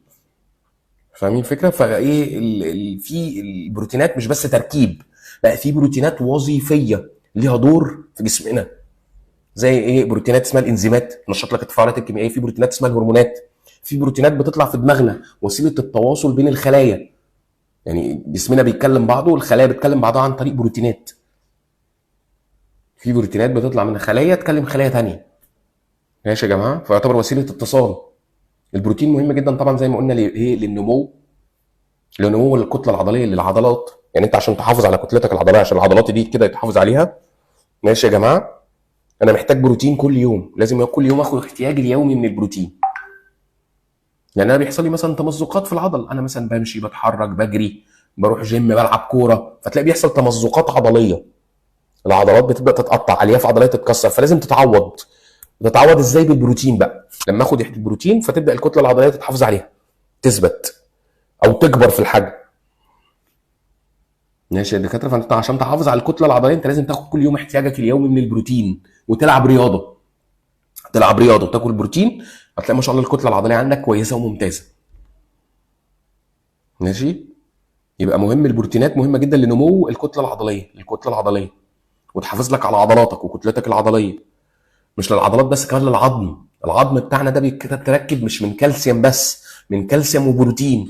فطول ما انت بتاخد احتياجك اليومي من البروتين فتلاقي ما شاء الله عظمك كويس. لو انت ما اكلتش بروتين يجي لك هشاشه في العظم، لو عظمك طري يبقى عظمك ضعيف، لو اتخبطت اي خبطه هبله كده العظم يتكسر، عندك هشاشه. الناس اللي ما بتاكلش بروتين كويس تلاقي عظمها ايه؟ يبقى ضعيف، واسنانها تبقى ضعيفه، واسنانها هتقع، اسنانها بقى كل شويه تتسوس وتقع وتبوظ بسبب ان هو ما بياكلش بروتين كويس. فاهمين الفكره؟ وعضلاتها تضمر، اللي ما بياكلش بروتين تلاقي عضلاته ضعيفه، يجي لي بقى ساركوبينيا، تلاقي العضلات تضعف بقى وتضمر، تبقى ضمره، مش قادر بقى يبذل مجهود، مش قادر يجري، مش قادر يطلع سلم، تعبان، هلكان على طول، بسبب ان هو ما بياكلش بروتين فعضلاته ضعفانه. ماشي يا جماعه. فالبروتين مهم جدا جدا جدا لايه في جسمنا؟ هل للحرق للطاقه؟ لا، البروتينات موجوده في جسمنا لبناء الجسم ولصيانه الجسم. تمام. هو بيبني لك الخلايا، وفي نفس الوقت في بروتينات جوه جسمنا اهميتها يا جماعه وظيفيه، انزيمات، هرمونات، تمام، تعمل تفاعلات كيميائيه، تنشط خلايا، تهدي خلايا، وسيله تواصل بين الخلايا. البروتينات بتركب العضلات، بتركب العظم، بتركب خلايا جسمي. ماشي يا جماعه. طبعا البروتين مهم جدا طبعا للتفاعلات الكيميائيه جوه جسمنا، للفيريوس ميتابوليك رياكشن، التفاعلات اللي جوه الجسم، اي تفاعل بيتم جوه جسمي، تفاعلات الحرق والكلام ده، مثلا عشان احرق بقى نشويات، دهون، تمام، لازم انزيمات، الانزيمات دي بتكون من بروتين. يعني انا لو عندي نقص بروتين الحرق النشويات يقف اصلا، لو عندي نقص بروتين الحرق نفسه يقف في جسمي. الناس اللي عندها بروتين قليل وما بتاكلش بروتين قليل تلاقي الحرق واقف. فالبروتين مهم جدا عشان ينشط لك الحرق، يكون لك انزيمات الحرق، فتلاقي الحرق شغال عندك في جسمك، وتلاقي ما شاء الله في طاقه حلوه في جسمك، وجسمك نشيط وصحتك كويسه. البروتينات مهمه جدا كوسيله تواصل بين الخلايا.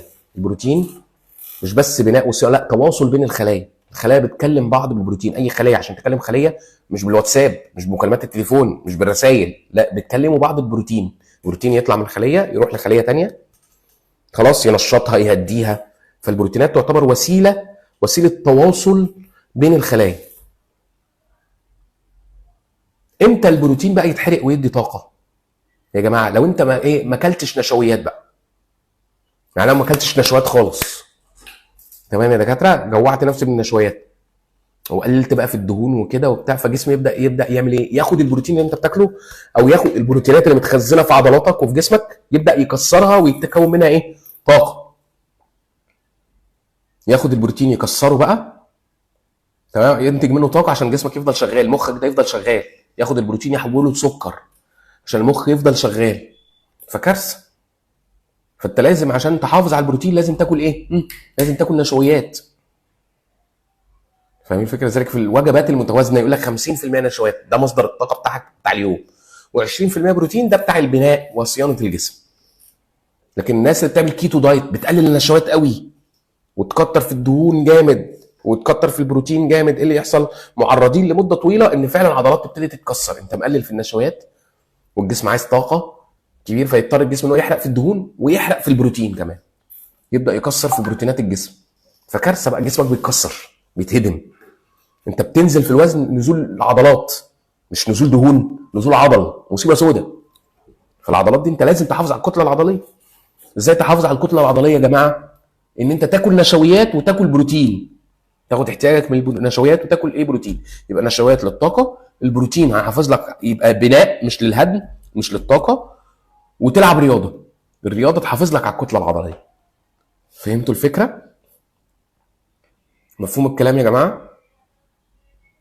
كله مركز معايا؟ كله مركز؟ حد واقع مني؟ تمام.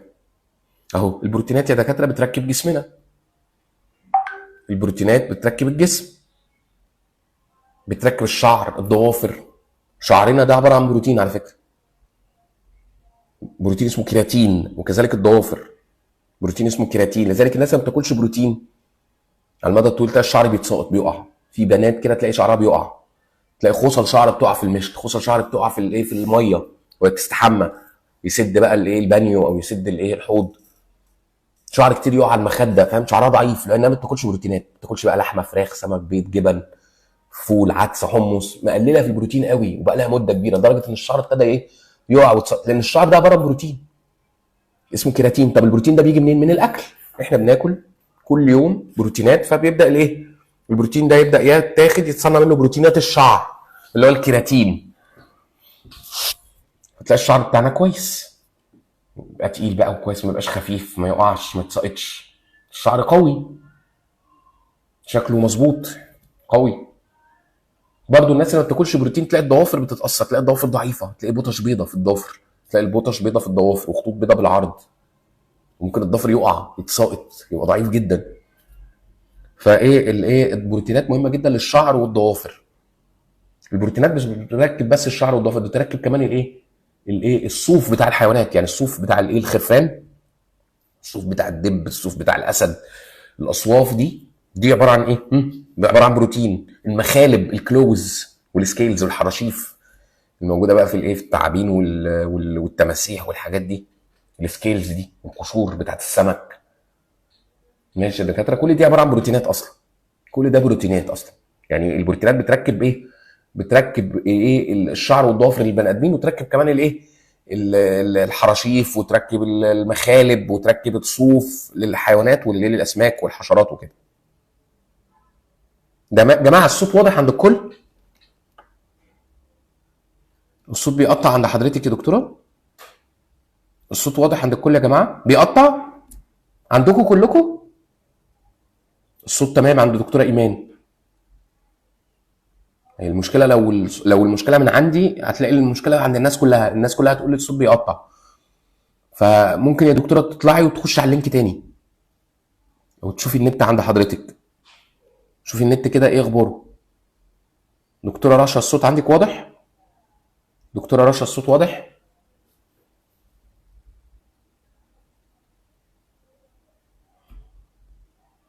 البروتينات يا دكاتره بتركب الدم، خلايا الدم، الار بي سيز، كرات الدم الحمراء. الهيموجلوبين اللي جواها ده عباره عن ايه؟ الهيموجلوبين، هيم ده بيتكون من حديد، والجلوبين ده بروتين. يعني البروتين هو اللي بيركب كرات الدم الحمراء.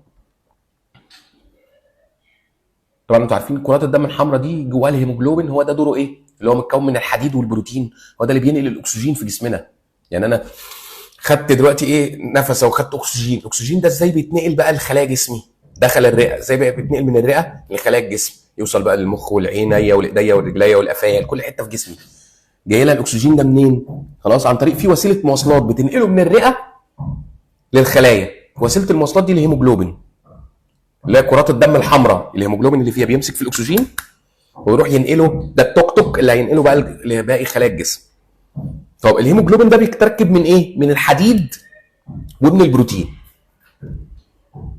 لذلك الناس اللي ما بتاكلش بروتين كتير يا جماعه، ما بياخدش احتياجه من البروتين، مع مرور الوقت يجي له انيميا، يجي له انيميا.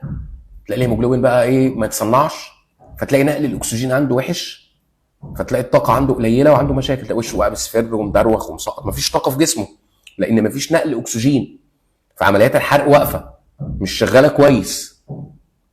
يبقى البروتين مش مهم بس للشعر والضوافر، ده مهم كمان لايه؟ هو ده اللي بيصنع كرات الدم الحمراء، هو ده اللي بيصنع الهيموجلوبين اللي بينقل الاكسجين اللي موجود في كرات الدم الحمراء. لذلك نقص البروتين يعمل انيميا. البروتين مهم جدا للمخ وللاعصاب، لمخنا واعصابنا. المخ يا دكاتره، خلايا المخ بتكلم بعض في مراكز المخ والاعصاب بتاعت المخ والاعصاب بتكلم بعض عن طريق البروتين. البروتين بيطلع من خلايا في المخ يكلم خلايا تانية في المخ، يعمل تنشيط بقى، يهدي، يعني في بروتين مثلا اسمه جلوتاميت، امينو اسيد حمض اميني، او بروتين بيطلع من خلايا ينشط خلايا المخ، يفوقك يصحصحك. يعني احنا قاعدين دلوقتي الجلوتاميت شغال في مخنا، هو ده اللي مفوقكم قدامي دلوقتي، خليك بقى مركز مصحصح، عندك ذاكره، بتتعلم، في ادراك. يبقى الجلوتاميت ده بينشط خلايا المخ، ده بروتين طالع لخلايا المخ ينشطها، ينشط لك مراكز الذاكره، تلاقي نفسك مركز ومنتبه. طب لو عايز تهدى وتنام، بيطلع بروتين تاني بقى اسمه جابا، بروتين تاني حمض اميني تاني اسمه جابا، جاما امينو بيوتريك اسيد. ده بروتين بقى بيهدي خلايا المخ، ده الفرامل، يهديك ينيمك. فاهمين الفكره؟ يعني البروتينات في خلايا المخ هي دي اللي هي وسيله التواصل بين خلايا المخ. في بروتينات بتنشط خلايا المخ، بتزود البوزيتيف، الاشاره البوزيتيف في خلايا المخ، تدخل صوديوم وكالسيوم فتلاقي مخك يفوق، البوزيتيف يزيد في المخ فتلاقي الايه، المخ ينشط. لكن الجابه دي فرامل تطلع من المخ تهديه بقى، تزود النيجاتيف، تزود الاشاره النيجاتيف السالبه جوه المخ، تدخل كلورايد، تطلع بوتاسيوم، تزود النيجاتيف فتهدي، تلاقي الواحد يهدى وينام. يبقى يا جماعه البروتينات مهمه جدا للمخ وللاعصاب، هي دي وسيله التواصل في المخ والاعصاب. في بروتينات بتنشطك، في بروتينات بتهديك. البروتينات مهمه جدا كانزيمات، هي اللي بتبقى ايه، البروتينات بتركب انزيمات، الانزيمات دي هي اللي بتنشط التفاعلات الكيميائيه في الجسم. اي تفاعل كيميائي عشان يتم جوه جسمك لازم درجه حراره. يعني اي تفاعل بيتم بره الجسم، يعني انا جبت مثلا كحول مع حامض، مواد كيماويه، كحول مع حامض، حطيتهم في فلاسكه، تمام، لو قعدوا من هنا لغايه يوم القيامه استحاله يتفاعلوا مع بعض، الكحول استحاله يمسك في الحامض، استحاله يحصل تفاعل كيميائي. لازم اخد الفلاسكه دي واحطها على النار، لازم ارفع درجه حراره التفاعل ل 100 درجه سليزيه. خلاص، ده بيعمل ايه؟ درجه الحراره دي بتنشط المتفاعلات الكحول والحامض ان هم يتحدوا ببعض ويدوك البرودكت، يدوك الناتج، يدوك استر. يبقى اي تفاعل كيميائي بيتم بره الجسم محتاج درجه حراره عاليه. طب عشان يتم جوه الجسم درجه حراره الجسم ثابته 37، فسبحان الله ربنا جعل لنا في بديل لدرجه الحراره اللي هو الانزيمات، بروتينات كده اسمها الانزيمات تيجي تمسك في المتفاعلات وتخليهم يتحدوا ببعض عند درجه حراره 37. سبحان الله. فالانزيمات دي بروتينات بتنشط لك التفاعلات الكيميائيه جوه جسمك. طبعا الانزيمات احنا اتكلمنا عنها المره اللي فاتت، في انزيمات بتهضم الاكل، يعني بتهضم لك النشويات. في انزيم بيطلع في السلايفا في الريق، ريقنا ده اللي هو اللعاب بيطلع فيه انزيم اسمه اميليز، ده بيهضم النشويات، مقص كده بيكسر، بيعمل تفاعل كيميائي بيكسر لك سلاسل النشويات، السلاسل الطويله البوليساكرايد يحولها لك لسلاسل صغيره وليجو ساكرايد. وفي اميليز بيطلع من البنكرياس، يطلع بقى في الاثنى عشر يكسر لك السلاسل الصغيره الدايساكرايد، السكرتين ماسكين في بعض، والسكرتين دول عشان يتحولوا لسكرايه واحده يتفكوا من بعض في انزيمات بتطلع في الامعاء الدقيقه، خلاص اسمها ايه، اللاكتيز بقى والسكريز والمالتيز، يكسروا السكرتين عن بعض، يفكوا السكرتين عن بعض عشان يحصل امتصاص. يبقى الانزيمات اللي بتهضم الاكل دي عباره عن بروتينات. ماشي يا جماعه؟ الانزيمات اللي بتهضم البروتين، كلت حته لحمه، فراخ، سمك، البروتينات نفسها اللي في المعده دي بتنزل في انزيمات بتطلع في المعده، بروتين انزيم مقص بيطلع في المعده اسمه تريبسين وبيبسين، يهضموا لك البروتين، يكسروا لك البروتين الاحماض الامينيه عشان تمتص. يبقى الانزيمات دي، الانزيمات حتى الهاضمه، انزيمات بتعمل تفاعلات كيميائيه، والانزيمات اللي بتهضم الاكل عباره عن بروتين. فانت لو ما اكلتش بروتين مع مرور الوقت الانزيمات دي مش هتتصنع، فيحصل مشكله. تمام؟ البروتينات يا جماعه مسؤوله عن تكوين خلايا جديده، يعني مسؤوله عن انقسام الخلايا. الطفل الصغير ده عشان يطول ويكبر، تمام، ويبقى شحط كبير كده، لازم الخلايا بتاعته تنقسم. طب مين المسؤول عن انقسام الخلايا؟ ان الخلايا الواحده تبقى 2 والاثنين يبقى 4 والاربعه يبقوا 8 والثمانيه يبقوا 16 16 يبقوا 32، فتلاقي الولد يطول، عضلاته تكبر وعظمه يطول. ماشي يا جماعه؟ ايه المسؤول؟ البروتين. البروتين هو اللي بيعمل عمليه تضاعف للماده الوراثيه. يعني في بروتين كده الانزيم بيطلع اسمه دي ان اي بوليميريز، ده بيساعد الخلايا اللي هتنقسم يعمل ماده وراثيه جديده. انت عندك ماده وراثيه واحده، فعشان ايه الخلايا تنقسم لازم الماده الوراثيه تتضاعف، يتنسخ منها نسخه ثانيه. مين اللي بينسخ النسخه دي؟ بروتين، انزيم يعمل لك ماده وراثيه جديده، وتتكون حاجه اسمها خيوط المغزل، المايكروتيوبيولز، بروتينات تشد بقى ايه الماده الوراثيه لاطراف الخليه، ويتكون بروتين يقسم الخلايا من النص، فالخلايا الواحده تبقى 2. يبقى الطفل الصغير عشان ينمو خلاص وعشان الخلايا تنقسم وتتضاعف لازم بروتينات. بروتينات تضاعف الماده الوراثيه، وبروتينات تبقى اسمها خيوط مغزل مايكرو تيوبيولز تشد لك الماده الوراثيه لاطراف الخليه، وبروتين يتكون يقسم لك الخلايا من النص، فالخلايا الواحده تبقى 2 تنقسم وتبقى 2. يبقى البروتينات مهمه جدا لانقسام الخلايا، لذلك لو ما اكلتش بروتين انقسام الخلايا يقف، تلاقي الطفل ما ينموش. لك سوء تغذيه بقى من البروتين، تلاقي الطفل ما ينموش، ما يطولش، تلاقي الطفل يفضل قصير، يجي له قزامه، يبقى ستانتنج، عنده قزامه تقزم، يبقى قصير القامه ما يطولش. تلاقي العيال كلها بتطول اللي بياكلوا كويس. ابني بقى لو ما بياكلش كويس، ما بياكلش بروتينات كويس، يفضل قصير ما يطولش. يعني في مرض اسمه كواش يوركر. تسمع عن الكواش يوركر؟ تسمع عنه؟ كواش يوركر ديزيز. ايه الكواش يوركر ديزيز ده؟ طفل ما بياكلش بروتين. طفل يا جماعه ما بياكلش بروتين خالص، بياكل نشويات ودهون. فتلاقي الطفل ده يفضل قصير ما يطولش، مش هينمو بقى، وهتلاقي جسمه يعوم ميه. انا كتبتها اهو يا دكتور، كواش يوركر ديزيز، كتبتها لكم في الشات اهو، كواش يوركر ديزيز. الطفل ده ما بياكلش بروتين، بياكل نشويات وبياكل دهون بس ما بياكلش بروتين، مأثر في البروتين قوي. فايه اللي يحصل؟ الطفل ده مش هيطول، هيفضل قصير، وهتلاقي جسمه يعوم ميه، تلاقي جسمه مورم مليان ميه، في اديمه، في ورم، في ارتشاح. ليه؟ لان بروتينات الدم مش هتتصنع. بروتين اسمه البومين، انت بتاكل بروتين، فالبروتين بروتين بيتكون، الكبد يصنع بروتين للدم اسمه البومين، ده بيشد ميه الدم جوه الوعاء الدموي. بروتينات الدم ده الالبومين ده بيحافظ لك على ميه الدم جوه الوعاء الدموي. فانت لو ما اكلتش بروتين، الطفل ده ما اكلش بروتين، هل بروتينات الدم دي هتتصنع؟ لا. فيبدا الايه، الميه الدم تهرب بره الوعاء الدموي اللي كان ماسكها. البروتين الدم ده عامل زي الملح بيشد ميه، فبقى طول ما ماشي في الدم كده شدد الميه حواليه بتاعت الدم. فلو بروتين الدم ده ما تصنعش، انت ما بتاكلش بروتين، فبروتين الدم القلب من ده ما تصنعش، فيبدا الايه، الميه تبدا تخرج بره الوعاء الدموي، فيبدا يبقى في ورم والارتشاح. تلاقي ايديه مورمه، رجليه مورمه، ميه بقى في الايه، في البطن، اسايتس تسقى، ميه في الرئه، مصيبه سوداء. يبقى الطفل اللي عنده كواش يوركر ديزيز ده طفل ما بياكلش بروتين، ممكن ياكل نشويات وفي دهون عادي، بس مشكلته عنده سوء تغذيه في البروتين، ما بياكلش بروتين. فتلاقي الطفل قصير القامه، ستانتنج، قصير القامه، قصير ما بيطولش، وتلاقي جسمه مورم، عايم ميه، في اديمه، في ورم، في ارتشاح. ماشي يا جماعه؟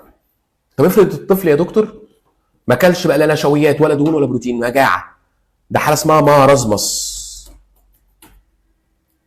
مارزمس دي اللي هي المجاعات بقى. ابناء الصومال بقى، ابناء الصومال تلاقي جلد على العظم، جسمه مفيش نشويات، جسمه حرق كل النشويات اللي في الجسم، الجلايكوجين كله اتكسر، وحرق الدهون كلها، وحرق كمان العضلات، البروتينات، فبقى جلد على عظم، بقى جلد على عظم. ابناء الصومال بقى دي حاله اسمها مارزمس. مارزمس. ماشي يا دكاتره؟ يبقى المرازمس ده ما بياكلش لا نشويات ولا دهون ولا بروتين، فيبقى جلد على عظم. الكواش يوركر ده ما بياكلش بروتين بس، فتلاقيه ايه اللي يحصل؟ قصير وجسمه عايم ميه. والمرازمس بيبقى قصير بس ضعيف جدا بقى، جلد على العظم، بيبقى قصير برده ما بيطولش، وتلاقيه جلد على العظم. كله فاهم يا جماعه الفرق بين المرازمس والكواش يوركر؟ فهمتوا الفرق بين المرازمس والكواش يوركر؟ تمام. البروتينات يا جماعه بتكون عضلات، بتكون العضلات بتاعتنا دي، تمام، متكونه اسمها حاجه اسمها اكتين ومايوسين. اكتين ومايوسين، بروتين اسمه اكتين وبروتين اسمه مايوسين. ده المسؤول عن الانقباض بتاع العضله. اي عضله بتنقبض، عشان العضله تنقبض كده يا جماعه لازم الاكتين يخش على المايوسين، بروتينات كده تدخل على بعض تعمل ايه؟ تخلي العضله تنقبض. طب لو انت ما بتاكلش بروتين كل يوم، ايه اللي هيحصل؟ الاكتين والمايوسين مش هتنتجوا، بروتينات العضله مش هتنتج، فتلاقي العضلات تضمر، العضلات تبدا تتكسر، تضعف، فهتلاقي بقى مفيش انقباض في العضله. العضله بقى تلاقي فيها وهن عضلي، ضعيفه، مش قادر اشيل الم، مش قادر اتحرك. تخيلوا بقى، مش قادر ابربش بعينيا، مش قادر اخد نفسي مع عضلات التنفس دي اللي بتشد الرئه، خلاص تخليني اسحب الاكسجين ايه، ترتخي، اطرد الكربون دايوكسيد. عضلات الرئه بقت ضعيفه. ماشي يا جماعه؟ تمام. يبقى الايه، البروتينات هي اللي بتكون لك العضلات، بروتينات العضل، الاكتين والمايوسين. اسم ايه يا دكتوره؟ الاسم ايه؟ انه اسم الاكتين والميوسين اهو مكتوبين هنا وهنا. خلاص، بروتينات العضل الاكتين والميوسين هم دول مسؤولين عن حركه العضل وانقباض العضله. فانت لو ما اكلتش بروتين كل يوم فالاكتين والميوسين مش هيتكونوا، فتلاقي بقى ايه؟ الانقباض بتاع العضله يضيع، يروح، مش قادر تمسك، مش قادر تشيل قلم، مش قادر تتحرك، مش قادر تمشي، مش قادر تبربش بعينيك.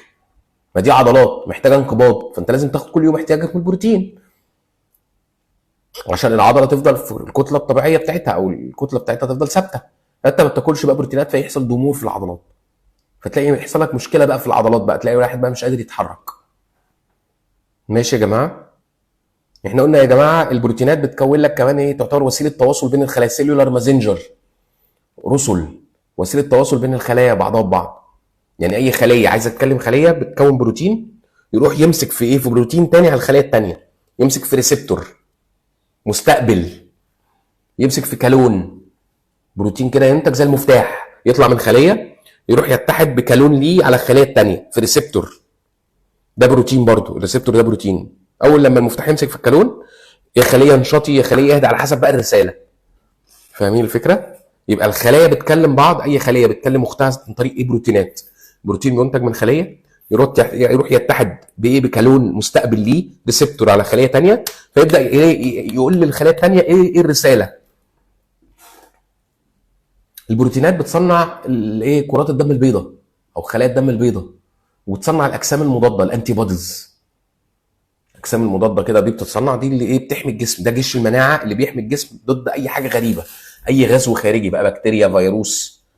فتلاقي الجسم يبدا ايه؟ يصنع حاجه اسمها الاجسام المضاده من البروتينات، تروح تمسك بقى في البكتيريا او الفيروس، الحاجه الغريبه دي، تقتله، تطرده بره الجسم.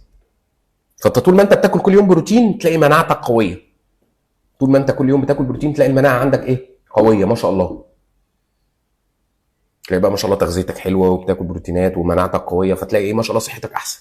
لذلك الناس اللي هي ايه يعني، الناس اللي ما بتاكلش كويس، لو جاله دور كورونا، فيروس الكورونا جاله، الاحماض الامينيه مش هتتكون بقى، الاجسام المضاده مش هتتكون، ما بياكلش بروتين، فالاجسام المضاده اللي بتنتج من البروتين مش هتتكون، فيبدا الفيروس ينتشر بقى في الرئه ويدمر الرئه، وتنفس صناعي، والبني ادم يموت، ما يعرفش ياخد نفسه ويتوفى. الناس اللي ما بتاكلش كويس تلاقي مناعتها ضعيفه، فبيبقى معرض لانفكشن، لعدوى، يجي له بقى دور برد، دور انفلونزا شديد، دور كورونا، ممكن يموته. غير مثلا لو شاب مثلا صحته كويسه وبياكل كويس بروتين، فما شاء الله مناعته قويه، فلو جاله دور كورونا ولا حاجه ما يقلقش، الفيروس يخش، الاجسام المضاده تتصنع من البروتينات، تروح تمسك في الفيروس تقتله، تضيع تاثيره، خلاص الفيروس بقى مش هينتشر بقى في الرئه ولا ينتشر في الجسم ولا بتاع، يبقى انت الحمد لله مناعتك ايه؟ قويه، قللت الريسك للانفكشن، للعدوى. مفهوم الكلام يا جماعه؟ يبقى ايه؟ البروتينات مهمه جدا جدا جدا، البروتينات مهمه جدا لبناء الجسم، تصنع لك شعرك، ضوافرك، خلايا الدم، كرات الدم الحمراء، الهيموجلوبين بتاعها اللي بينقل الاكسجين، خلاص، الاجسام المضاده فتقوي لك المناعه، مسؤوله عن انقسام الخلايا، الطفل الصغير يكبر ويطول، وسيله تواصل بين الخلايا بتكلم بعض بالبروتين، الانزيمات اللي بتهضم الاكل وبتحرق الاكل دي عباره عن بروتينات، العضلات بتاعتنا، عظمنا دي عباره عن بروتين، هرمونات في جسمنا عباره عن بروتين. فالبروتين مهم جدا ليه؟ لبناء وصيانه الجسم، ويحافظ لك على الصحه. طول ما انت ما شاء الله بتاكل كل يوم بروتين، تاخد احتياجك اليومي من البروتين، تلاقي ما شاء الله صحتك ايه؟ كويسه. ماشي يا جماعه؟ طب ايه انواع بقى الاحماض الامينيه بقى اللي بتركب البروتين؟ البروتين قلنا متكون من كام؟ من احماض امينيه. الاحماض الامينيه دي انواعها 20 حمض اميني. ال 20 حمض اميني دول هم دول اللي بيركبوا لك، يتركب منهم بقى سلاسل البروتينات. طب الاحماض الامينيه انواعها ايه بقى اللي بتركب البروتينات؟ بيقول لك في احماض امينيه اساسيه، اسينشال او ضروريه، دول بيبقوا 9 احماض امينيه بيبقوا اساسيين ضروريين، دول لازم تاخدهم من الاكل، جسمك ما يقدرش يصنعهم، لازم تاخدهم بره من الاكل. دول هم 9 احماض امينيه اساسيه، طبعا اسمائهم مش مهم، مش علينا، بس اعرفهم برضو: هيستidine، ايزوليوسين، ليوسين، لايسين، ميثيونين، فينايل الانين، ثريونين، تريبتوفان، فالين. ال9 احماض امينيه دول الاساسيين، ده جسمك ما يقدرش يصنعهم، لازم تاخدهم مستوردين من الاكل، ودول موجودين بكثره يا جماعه. الاحماض الامينيه الاساسيه دي موجوده بكثره في البروتين الحيواني. البروتين الحيواني قيمته الغذائيه عاليه، ليه؟ لان في احماض امينيه اساسيه بكميه كبيره، والتسع احماض امينيه الاساسيه موجودين في البروتين الحيواني: اللحمه، الفراخ، السمك، البيض، اللبن، الجبن. تمام؟ اي المصادر بروتين حيواني تلاقي فيها احماض امينيه اساسيه بكميه كبيره. يعني حته اللحمه اللي بتاكلها دي، حتى الناس في مصر يقول لك حته اللحمه دي تسند قلبك. تاكل حته لحمه تسند قلبك. ليه؟ ليه تسند قلبك؟ ليه؟ لان فيها التسع احماض امينيه الاساسيه بكميات كبيره. كوبايه اللبن تلاقيها مفيده فعلا، قيمتها الغذائيه عاليه، تشرب اللبن تلاقي نفسك اتغذيت. ليه؟ لان فيه التسع احماض امينيه اساسيه. لذلك اللبن ده بنصنع منه الواي بروتين، مكملات البروتين بيجيبوها من اللبن. ميه اللبن يخلوا اللبن يقطع، ياخدوا الميه بتاعته، ده اسمه واي. الواي ده يجففوه يعملوا منه باودر، ده بيبقى فيه التسع احماض امينيه الاساسيه، مكمل غذائي بقى للابطال الرياضيين وللجيم والكلام ده. البيضايه ستاندر عندنا، البيضه على فكره فيها التسع احماض امينيه الاساسيه، مفيده جدا. اي مصادر حيوانيه. المصادر النباتيه بقى: الفول، العدس، الحمص، مش كل الاحماض الامينيه الاساسيه موجوده في الايه فيهم، تلاقيهم متنطورين على النباتات بقى. تلاقي الفول مثلا فيه 2 حمض اميني، فيه مثلا ميثيونين ولايسين. العدس مثلا فيه هيستidine وايزوليوسين. ماشي. الحمص مثلا فيه مش عارف فالين وتريبتوفان. فتلاقي ايه؟ الاحماض الامينيه الاساسيه متنطوره على النباتات. فيقول لك لما تيجي انت بني ادم نباتي ما بتاكلش حيوانات، ما بتاكل، في ناس بقى ما بتاكلش حيوانات خالص، ما بتاكلش بقى لحمه ولا فراخ ولا سمك ولا بيض ولا لبن ولا جزء، يقول لك فيجنز او فيجيتيريان، ناس نباتيين. يقول لك لازم تنوع في نباتاتك، لازم تنوع في النباتات، ما ينفعش تركز على حاجه واحده، لازم تنوع في النباتات. عشان ايه؟ كله يعوض بعضه بقى. تاخد 2 حمض اميني اساسي من الايه، من النبات ده، و2 حمض اميني اساسي تانيين من النبات تاني، ومن الثالث ومن الرابع، فتجمع الايه، الاحماض الامينيه الاساسيه من نباتات مختلفه. لكن ميزه البروتين الحيواني ان كل الاحماض الامينيه الاساسيه موجودين في الايه، في ايه، في مصدر البروتين الحيواني. يعني حته اللحمه فيها 9 احماض امينيه اساسيه، كوبايه اللبن فيها 9 احماض امينيه اساسيه، البضايه، حته الجبنه فيها 9 احماض امينيه اساسيه. فهمتوا الفكره؟ يبقى احماض امينيه اساسيه دي جسمك ما يصنعهاش، دي بتتاخد من الاكل، وافضل مصدر ليها اللي هو البروتين الحيواني. لذلك يقول لك الايه، قيمته الغذائيه عاليه. البروتين الحيواني قيمته الغذائيه عاليه، عاليه من البروتين النباتي. ماشي. طب في احماض امينيه بقى غير اساسيه، نون اسينشال، عادي لو ما اكلتهاش من بره جسمك يقدر يصنعها. الالانين بقى والاسبرجين والاسبرتيت والجلوتاميت والسيرين، ما تحفظش الاسماء دي، لو انت ما اكلتهمش من بره عادي جسمك والكبد بتاعك يقدر يصنعهم، مفيش مشكله خالص. في احماض امينيه بقى كوندنشالي اسينشال، على حسب حالتك. كوندنشالي على حسب الحاله. صحتك كويسه تصنع، جسمك يصنعها. صحتك تعبانه، مريض، طفل صغير، لا مش هيصنعها، لازم ياخدها من بره بقى، على حسب حالتك الصحيه.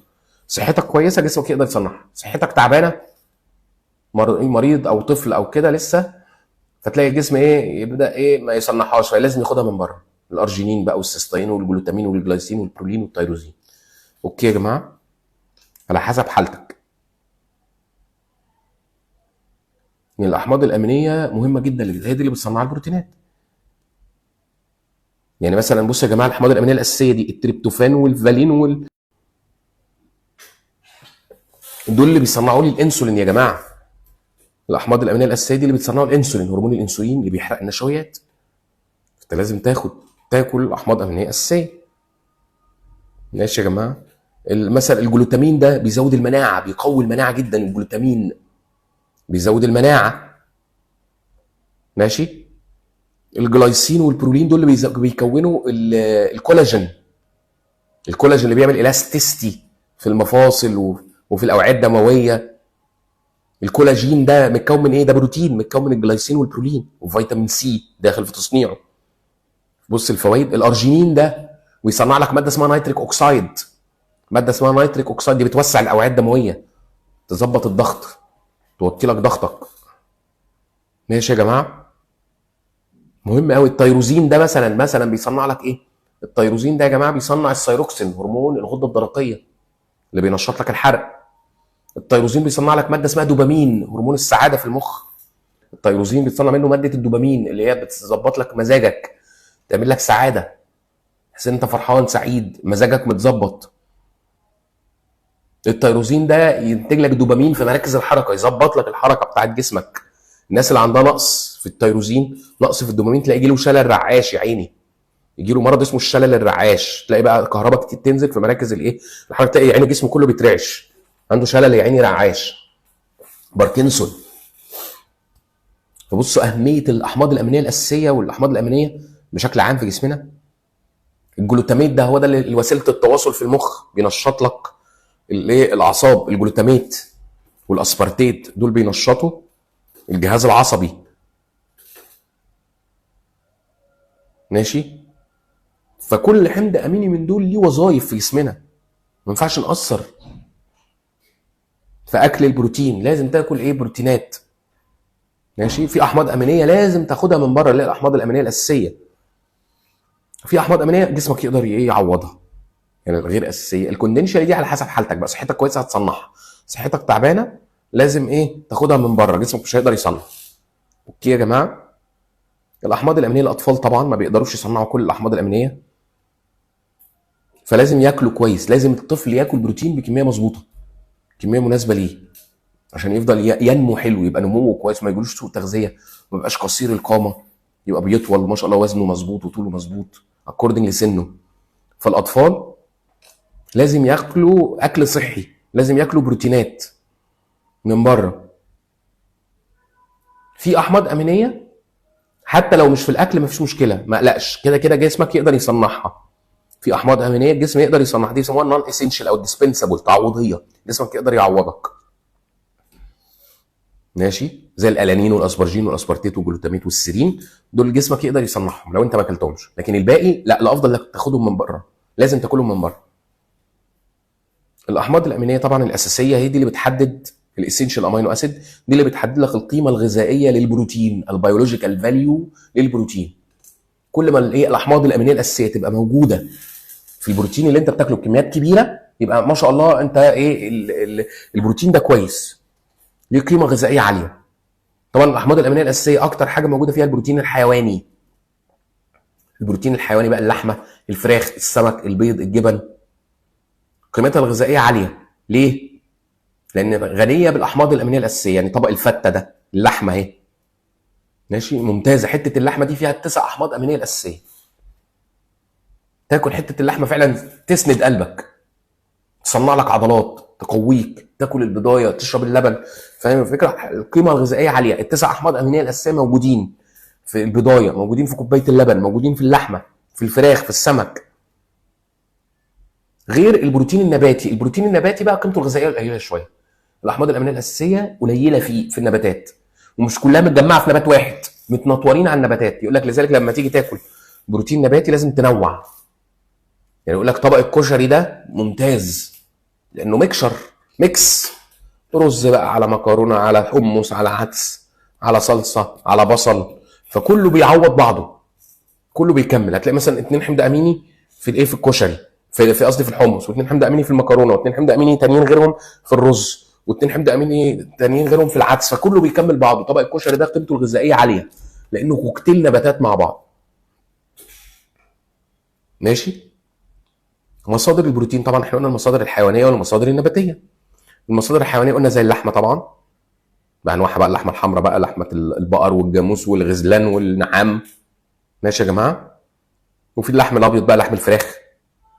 ماشي. والدواجن بقى بانواعها بقى، اللحم البط والوز والحمام والسمك بانواعه. ماشي. والبيض طبعا، البيض ده ايه مصدر حيواني. البيض طبعا ممتاز على فكره، ستاندر عندنا. بروتينات البيض بتمتص بنسبه 100% في التغذيه. البروتينات اللي جوه البيضه امتصاصها 100%. خلاص. اللبن، منتجات الالبان، اللبن والجبن والزبادي، بروتين حيواني، امتصاص برضو البروتينات منها عالي جدا. يعني تلاقي 94% 95% من بروتينات اللبن بتمتص. البيضه اعلى حاجه، بروتينات البيضه بتمتص بنسبه 100%. الالبان البروتين فيها برضو بيبقى عالي جدا، 95% من بروتينات اللبن بتمتص، اللبن والجبن والايه والزبادي. اللحمه على فكره امتصاص البروتين منها 75%، 75%، و25% بترموا في الايه في الستول، في البراز. ماشي. يبقى المصادر الحيوانيه يا جماعه اللحمه والفراخ والسمك والبيض والجبن، دول طبعا ايه مصدر هايل للبروتين. نسبه البروتين فيهم محترمه، قيمتهم الغذائيه عاليه لان هم غنيين جدا بالاحماض الامينيه الاساسيه. طبعا البروتين النباتي، البروتين النباتي بقى مصادره طبعا اشهرها طبعا البالسز اللي هي الليجيومز، اللي هي البقوليات، الفول، البينز، واللينتلس، العدس، والحمص اللي هو اسمه بالانجليزي هوموس، اللي هو عجينه الحمص دي بيسموها هوموس. لكن حب الحمص يسموه شيك بيس، شيك بيس اسمه كده. اشهر مصادر البروتين النباتي البقوليات، الفول والعدس والحمص واللوبيا والفاصوليا والحاجات دي.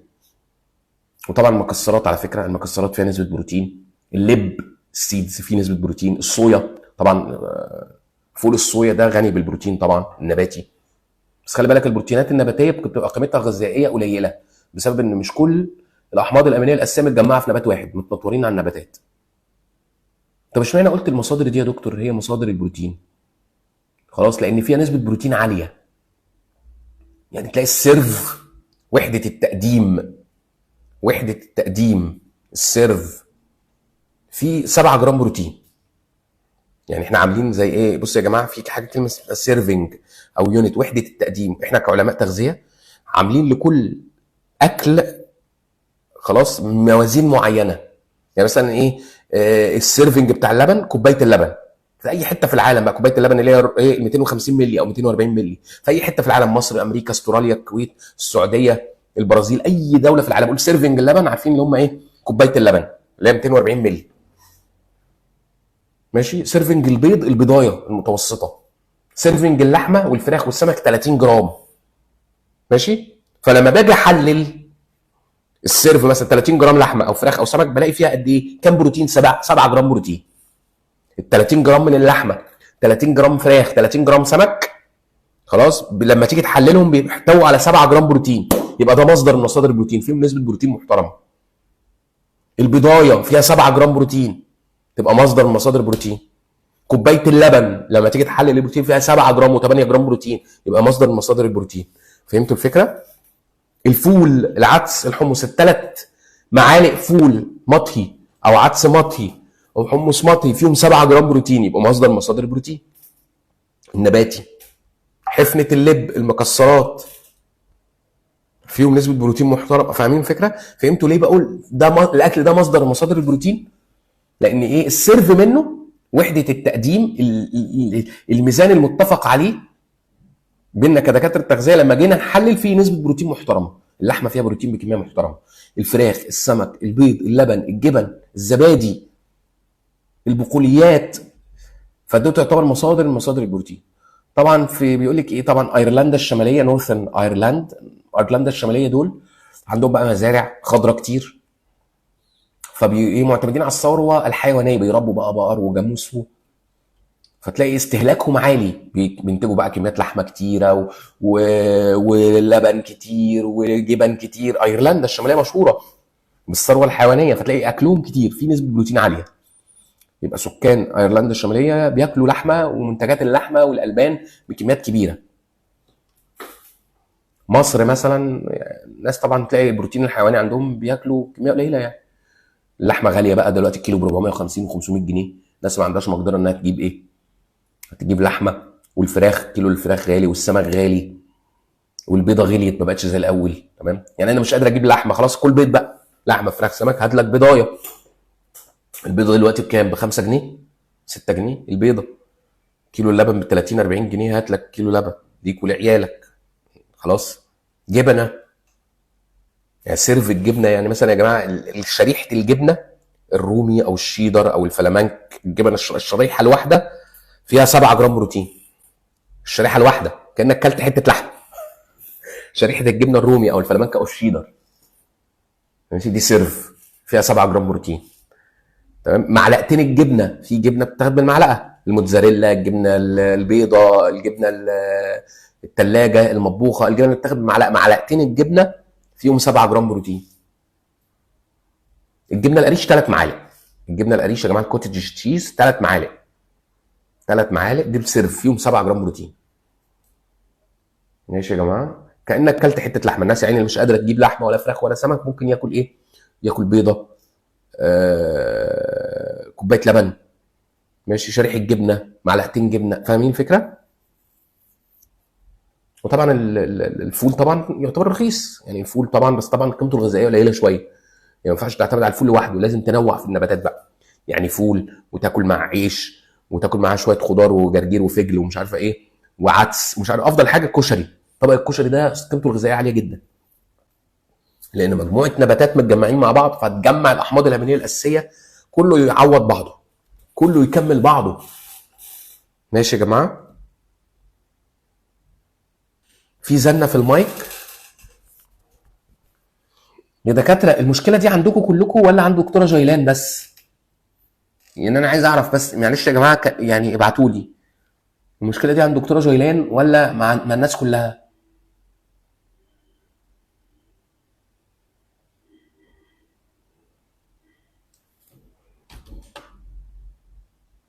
المايك. طب يا ريت يا دكاتره بس قولوا لي، طمنوني بس، انا عايز اطمن يعني.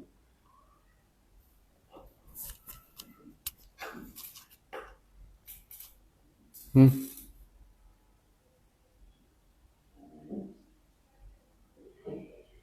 الصوت تمام عند الدكتوره منار، مفيش زنه فيه ولا حاجه يا دكتور؟ مفيش زن، الصوت واضح نقي واصلك مظبوط؟ تمام، مفيش اي مشكله فيه. مش عارف والله يا دكتوره جيلان، المشكله النهارده مش عارف في حاجه بقى، ما اعرفش والله. بس المشكله فعلا لو عامه هتلاقي الكل بيشتكي، يعني كله هيقول لك يا دكتوره في زنه في الصوت، في النت فاصل، في مش الصوت بيقطع، لكن الفكره يعني في ناس بتقول لا الصوت كويس وواضح. فمعلش يا دكتوره جيلان، زي ما بتقولي كده، اخرجي وادخلي تاني من اللينك وشوفي كده ايه الدنيا. ايوه، اعملي ليف وادخلي تاني.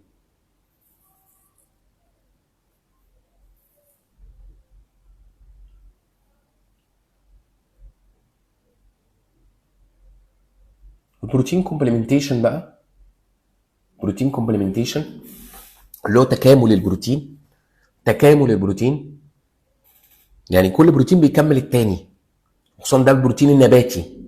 يعني انا مشكله البروتين النباتي ان قيمته الغذائيه قليله، مش كل الاحماض الامينيه الاساسيه موجودين في نبات واحد. فبيقول لك ايه، لما تيجي تاكل انت كبني ادم نباتي فيجيتيريان او فيجنز، ما بتاكلش بقى لحمه ولا فراخ ولا سمك ولا بيض ولا لبن ولا جبن، خلاص هتاكل نباتات بس، فلازم تنوع في النباتات عشان كله يكمل بعضه. يعني هتاكل فاصوليا مثلا بيضه اهو، سلقت الفاصوليا البيضه وحطيتها في صلصه مع ايه، مع عيش، فكله هيكمل بعضه. هتلاقي فيه 3 احماض امينيه اساسيه مثلا في الفاصوليا البيضه، مع مثلا حمضين 2 تاني موجودين في الصلصه، مع 2 موجودين في العيش، كله هيكمل بعضه. الفول في العيش، فول وعيش دول برضو هيكملوا بعض، الفول فيه احماض امينيه غير العيش فيه احماض امينيه تانية، فده يكمل بعضه. فاهمين الفكره؟ طبعا اشهر حاجه للبروتين كومبلمنتيشن اللي هو طبق الكشري، طبق الكشري رز ومكرونه وحمص وعدس وصلصه وبصل، فكله يكمل بعضه. فده يعمل بروتين كومبلمنتيشن للناس النباتيين، الناس النباتيين الفيجيتيريان والفيجنز، الناس اللي ما بياكلوش الا نباتات بس، لازم يعملوا كومباينيشن بين النباتات عشان يبقى ايه البروتين عندهم ايه، يبقى ذو قيمه غذائيه كويسه. ماشي، تاكل الرز مثلا مع الحمص، الفول تحطه في ايه، في سندوتش، في ايه، في توست وتاكل. التنويع ده، التنويع ده حلو، تنوع في النباتات اهو. بص منوع في النباتات، جايب ايه، قته او خيار مع مثلا مع ايه، جزر مع عيش، وبيخمس في الحمص، ماشي، فكله يكمل بعضه، كله هيكمل بعضه، الاحماض الامينيه الاساسيه تكمل بعضها اهو. ده الهرم الغذائي للنباتيين، كل اكلهم نباتات طبعا. الحبه الكامله، ينوع في الحبه الكامله وياكل خضار وفاكهه، وينوع في الخضار والفاكهه، ياكل سلطه وياكل عيش وينوع في الايه، في المنتجات بتاعه الايه، المخبوزات بتاعه الحبه الكامله، وينوع في الفاكهه، ما يركزش على فاكهه نوع واحد، ماشي، وينوع في الخضار طبعا، مهم قوي الخضار بتاع السلطه، يكتر في الالوان بتاعته ينوع فيه، والبقوليات، الفول والعدس والحمص ينوع طبعا. ايه لو اكل بطريقه الهرم الغذائي ده، هتلاقي ما شاء الله القيمه الغذائيه كويسه، مش هيجي له نقص في الاحماض الامينيه الاساسيه. اهو ايه الهاي بيولوجيكال فاليو، ايه البروتين اللي قيمته الغذائيه عاليه، هاي بيولوجيكال فاليو، البروتين الحيواني، اللحمه، الفراخ، السمك، البيض، اللبن، ال9 احماض امينيه الاساسيه موجودين في الايه، فيهم. حته اللحمه، كوبايه اللبن، البضايه، ال9 احماض امينيه الاساسيه موجوده فيها بكميه محترمه، فتاكلها فعلا تغذيك. تغذي البني ادم كويس. ماشي. طب اللو بيولوجيكال فاليو، البروتين اللي هو قيمته الغذائيه قليله اللي هو البروتين النباتي، فلازم تنوع في النباتات. بس خلي بالك في ناس بيبقى عندها مثلا حساسيه من المكسرات، حساسيه من نوع من نبات معين، يبعد عنه بقى. لو واحد عنده نوع حساسيه معين يبعد عن الايه النوع ده ويعوض من الباقي. ماشي. على فكره البروتين الحيواني مش كله جوده واحده. البروتين الحيواني مش كله جوده واحده. في بروتينات حيوانيه تلاقي جودتها عاليه جدا لجسمك، جسمك يحبها قوي. في بروتينات جودتها متوسطه، نص نص. في بروتينات جودتها سيئه جدا، حاول تبعد عنها على قد ما تقدر. سيئه اكوردنج للبي اتش بقى. احنا البي اتش بتاع دمنا 7.4. البي اتش 7 ده متعادل، 7.4. احنا جسمنا سلايتلي الكلاين، جسمنا قاعدي شويه قاعدي، 7.4. فانا افضل البروتينات القاعديه.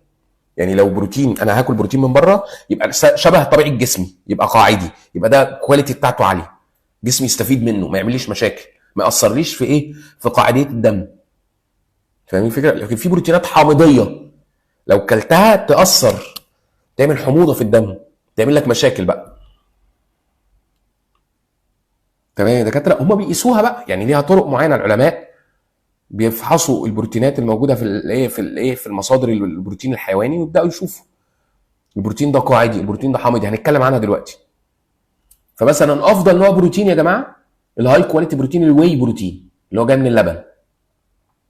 اللبن يا جماعه، والواي بروتين اللي مستخرج منه ميه اللبن، لما اللبن يقطع بيجبن كده وتلاقي ميه فوقيه، الميه دي اسمها الواي بروتين. بناخد الواي ده، الميه دي ونجففها نعمل منها باودر، الباودر بتاع الواي ايزوليت اللي هو للايه، للجيم. ده افضل حاجه، ده قاعدي. بروتينات اللبن افضل حاجه، هاي كواليتي. الكلاين اهي، البي اتش بتاعتها فوق السبعه، يعني الكلاين قاعديه شبه طبيعه جسمي، تاخدها فعلا تستفيد. اول لما تاخد الواي ده يمتص بسرعه، يتهضم بسرعه ويمتص بسرعه ويخش العضلات، يفيدك جدا، يعمل لك بناء عضلي ممتاز محترم. ماشي، ما دام بتاخده في ليفل مظبوط. من افضل برضو انواع البروتينات يا جماعه الهاي كواليتي بروتين اللي هي الكلاين، التونه ساشيمي، نوع تونه نظيف، مش التونه المعلبه. انواع التونه المعلبه دي بيبقى اسماك بقى وحشه ومليانه زيبق وكواليتي ضايعه، بتبقى حامضيه على فكره. لكن التونه بقى اللي هو سمكه التونه بقى اللي بتجيبها من المحيط بقى وتقطعها وكده وتاكلها، دي حاجه نظيفه جدا، اسمها تونه ساشيمي. تونه ساشيمي. وايلد سالمون، السلمون الايه الوايلد السلمون ده برضو بروتينات عاليه جدا وهاي كواليتي، جسمك يستفيد منها حلو قوي. سمك الهاليبوت، نوع من انواع السمك اسمه هاليبوت، برضو هاي كواليتي. البيض طبعا هاي كواليتي، البيض طبعا، خصوصا البيض المسلوق او النص سوا، اللي هو البيض اللي هو ايه، الاومليت، اللي هو مش اتعرضش للنار مده طويله، ما قعدش على النار مده طويله، تلاقي ما شاء الله البروتينات متحافظه على قيمتها، تلاقي البروتينات متحافظه على قيمتها. البيض المسلوق او البيض اللي هو الايه، النص سوا، اللي هو الاومليت، عايز تاكله مقلي يعمله اومليت، ده بيبقى هاي كواليتي بروتين طبعا. والبروتين بتاع البيض طبعا امتصاصه عالي جدا، وشبه البروتينات شبه الايه، طبيعه جسمك. طبعا الصدور التركي بريست، اللي هو صدور التركي، صدور الديك الرومي صحيه جدا طبعا، والدهون فيها قليله جدا، والبروتين فيها صحي كويس قوي. لحم الغزال، لحم البقر، لحم الجاموس صحيا ممتاز، هاي كواليتي. الجبنه القريش الكواليتي بتاعتها عاليه كويسه ممتازه.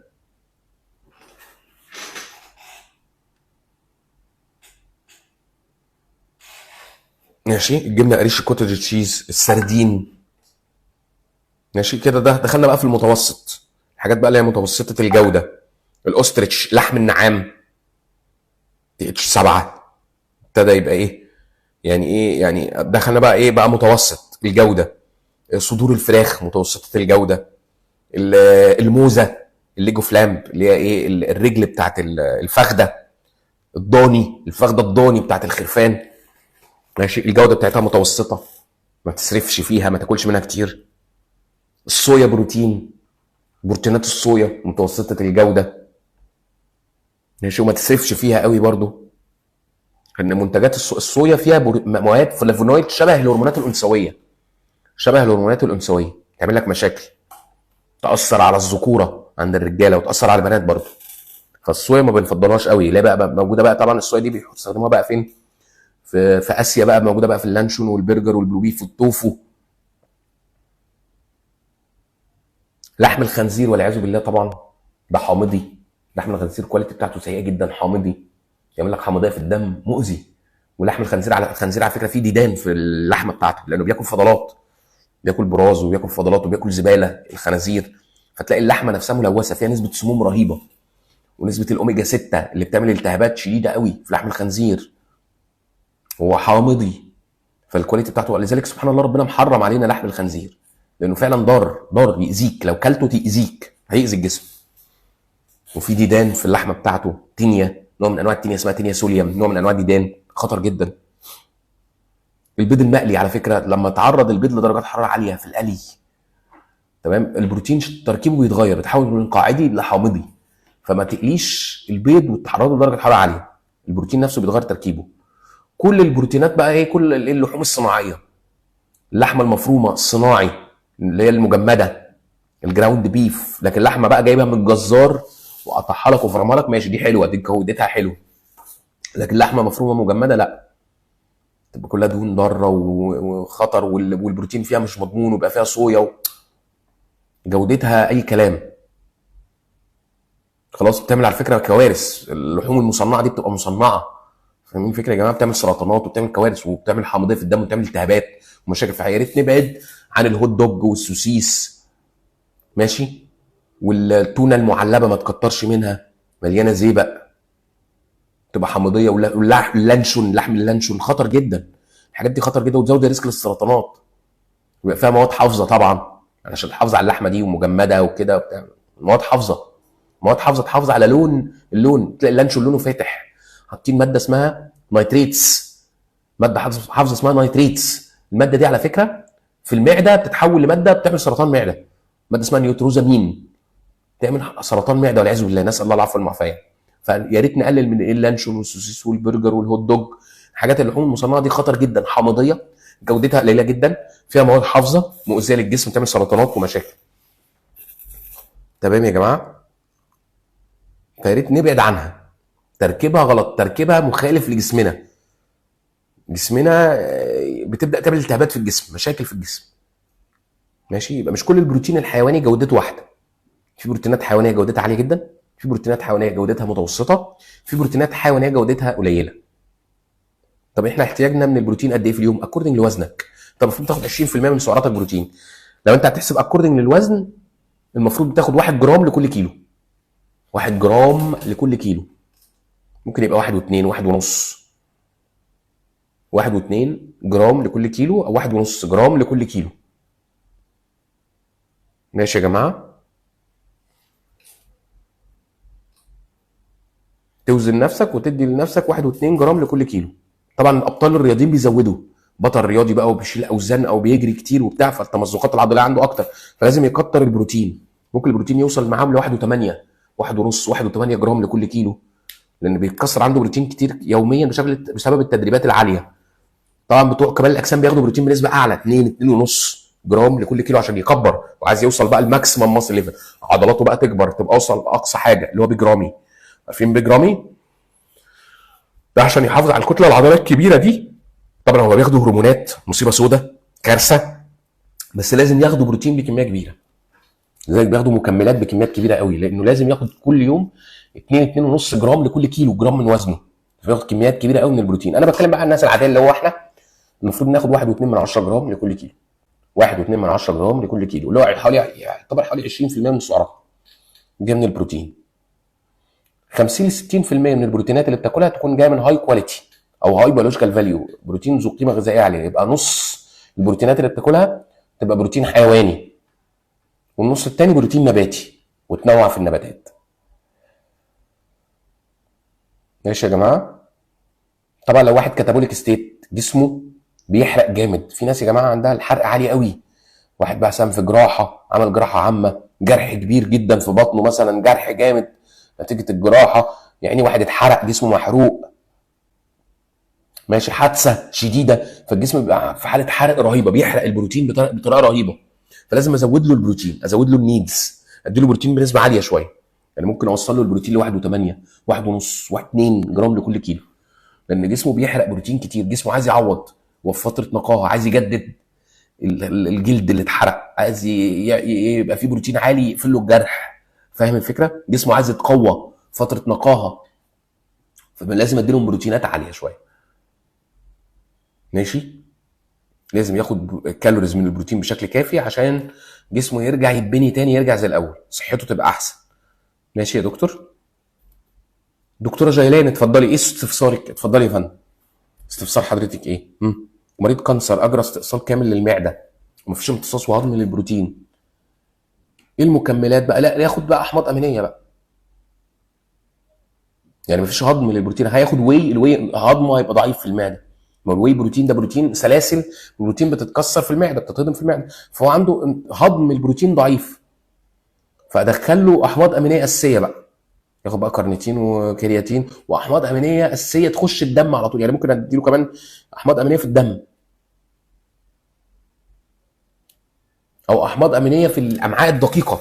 يعني فاهم الفكره يا دكتور؟ في عمليه اسمها جوجونوستومي ناخدها في تغذيه المستشفيات، بيركبوا له انبوبه كده في الامعاء الدقيقه ويدخلوا له احماض امينيه اساسيه على الامعاء الدقيقه على طول تمتص، يبقى انا كده هربت من المعده. فهمت الفكره يا دكتور؟ وياخد طبعا الاحماض الامينيه اللي هي ايه، الجلوتامين بقى والكارنيتين، الحاجات اللي هي ايه ما بتتهضمش دي، اللي هي بتمتص مش محتاجه هضم اصلا، كارنيتين وكرياتين وجلوتامين. فاهمه الفكره؟ عشان جسمه يتقوى. ماشي يا دكتور. لان المعده شايل المعده، عامل استئصال كامل للمعده بسبب السرطان، فهضم البروتين متاثر. فلو خد بروتين تغذيه ورديه، ممكن نديله تغذيه ورديه، بس الفكره لو الجي اي تي الباقيه شغاله نشغلها له افضل. التغذيه الورديه ما بيحطوش بروتين كامل كده في الدم، لا ده بيدوا له احماض امينيه برضو، بيدوا له الايه احماض امينيه. ما ينفعش تحط بروتين في الدم كده دايركت زي ما هو، البروتين لازم يبقى يخش الدم متكسر لاحماض امينيه يا دكتور، اليمنتال يسموها اليمنتال، يعني احماض امينيه اوليه. ماشي يا دكتور؟ تمام. بيقول لك حته اللحمه اهي، حته اللحمه اهي اللي وزنها 90 جرام اللي قد كف ايدنا، حته اللحمه اللي قد كف ايدي اللي في سمك علبه الكوتشينه، جايب لك علبه كوتشينه جنبها سمك علبه الكوتشينه، حته لحمه شريحه لحمه قد كف ايدك في سمك علبه الكوتشينه، لما تحطها على الميزان تديك 90 جرام، حته اللحمه دي 90 جرام. طب فيها قد ايه بروتين بقى؟ احنا قلنا ال 30 جرام لحمه فيهم 7 جرام بروتين، صح؟ ال 30 جرام لحمه، الاونس الانصه من اللحمه اللي هو 30 جرام لحمه فيها 7 جرام بروتين. طب انا عندي 90 جرام حته لحمه قد كف ايدي، 90 جرام. ماشي يا دكاتره، هيبقى فيها قد ايه بروتين؟ يبقى 90 جرام دي 3 اونس، 3 سيرف، يبقى 3 في 7 يبقى فيها 21 جرام بروتين. يبقى حته اللحمه ال 90 جرام دي فيها 21 جرام من البروتين. ماشي يا دكاتره؟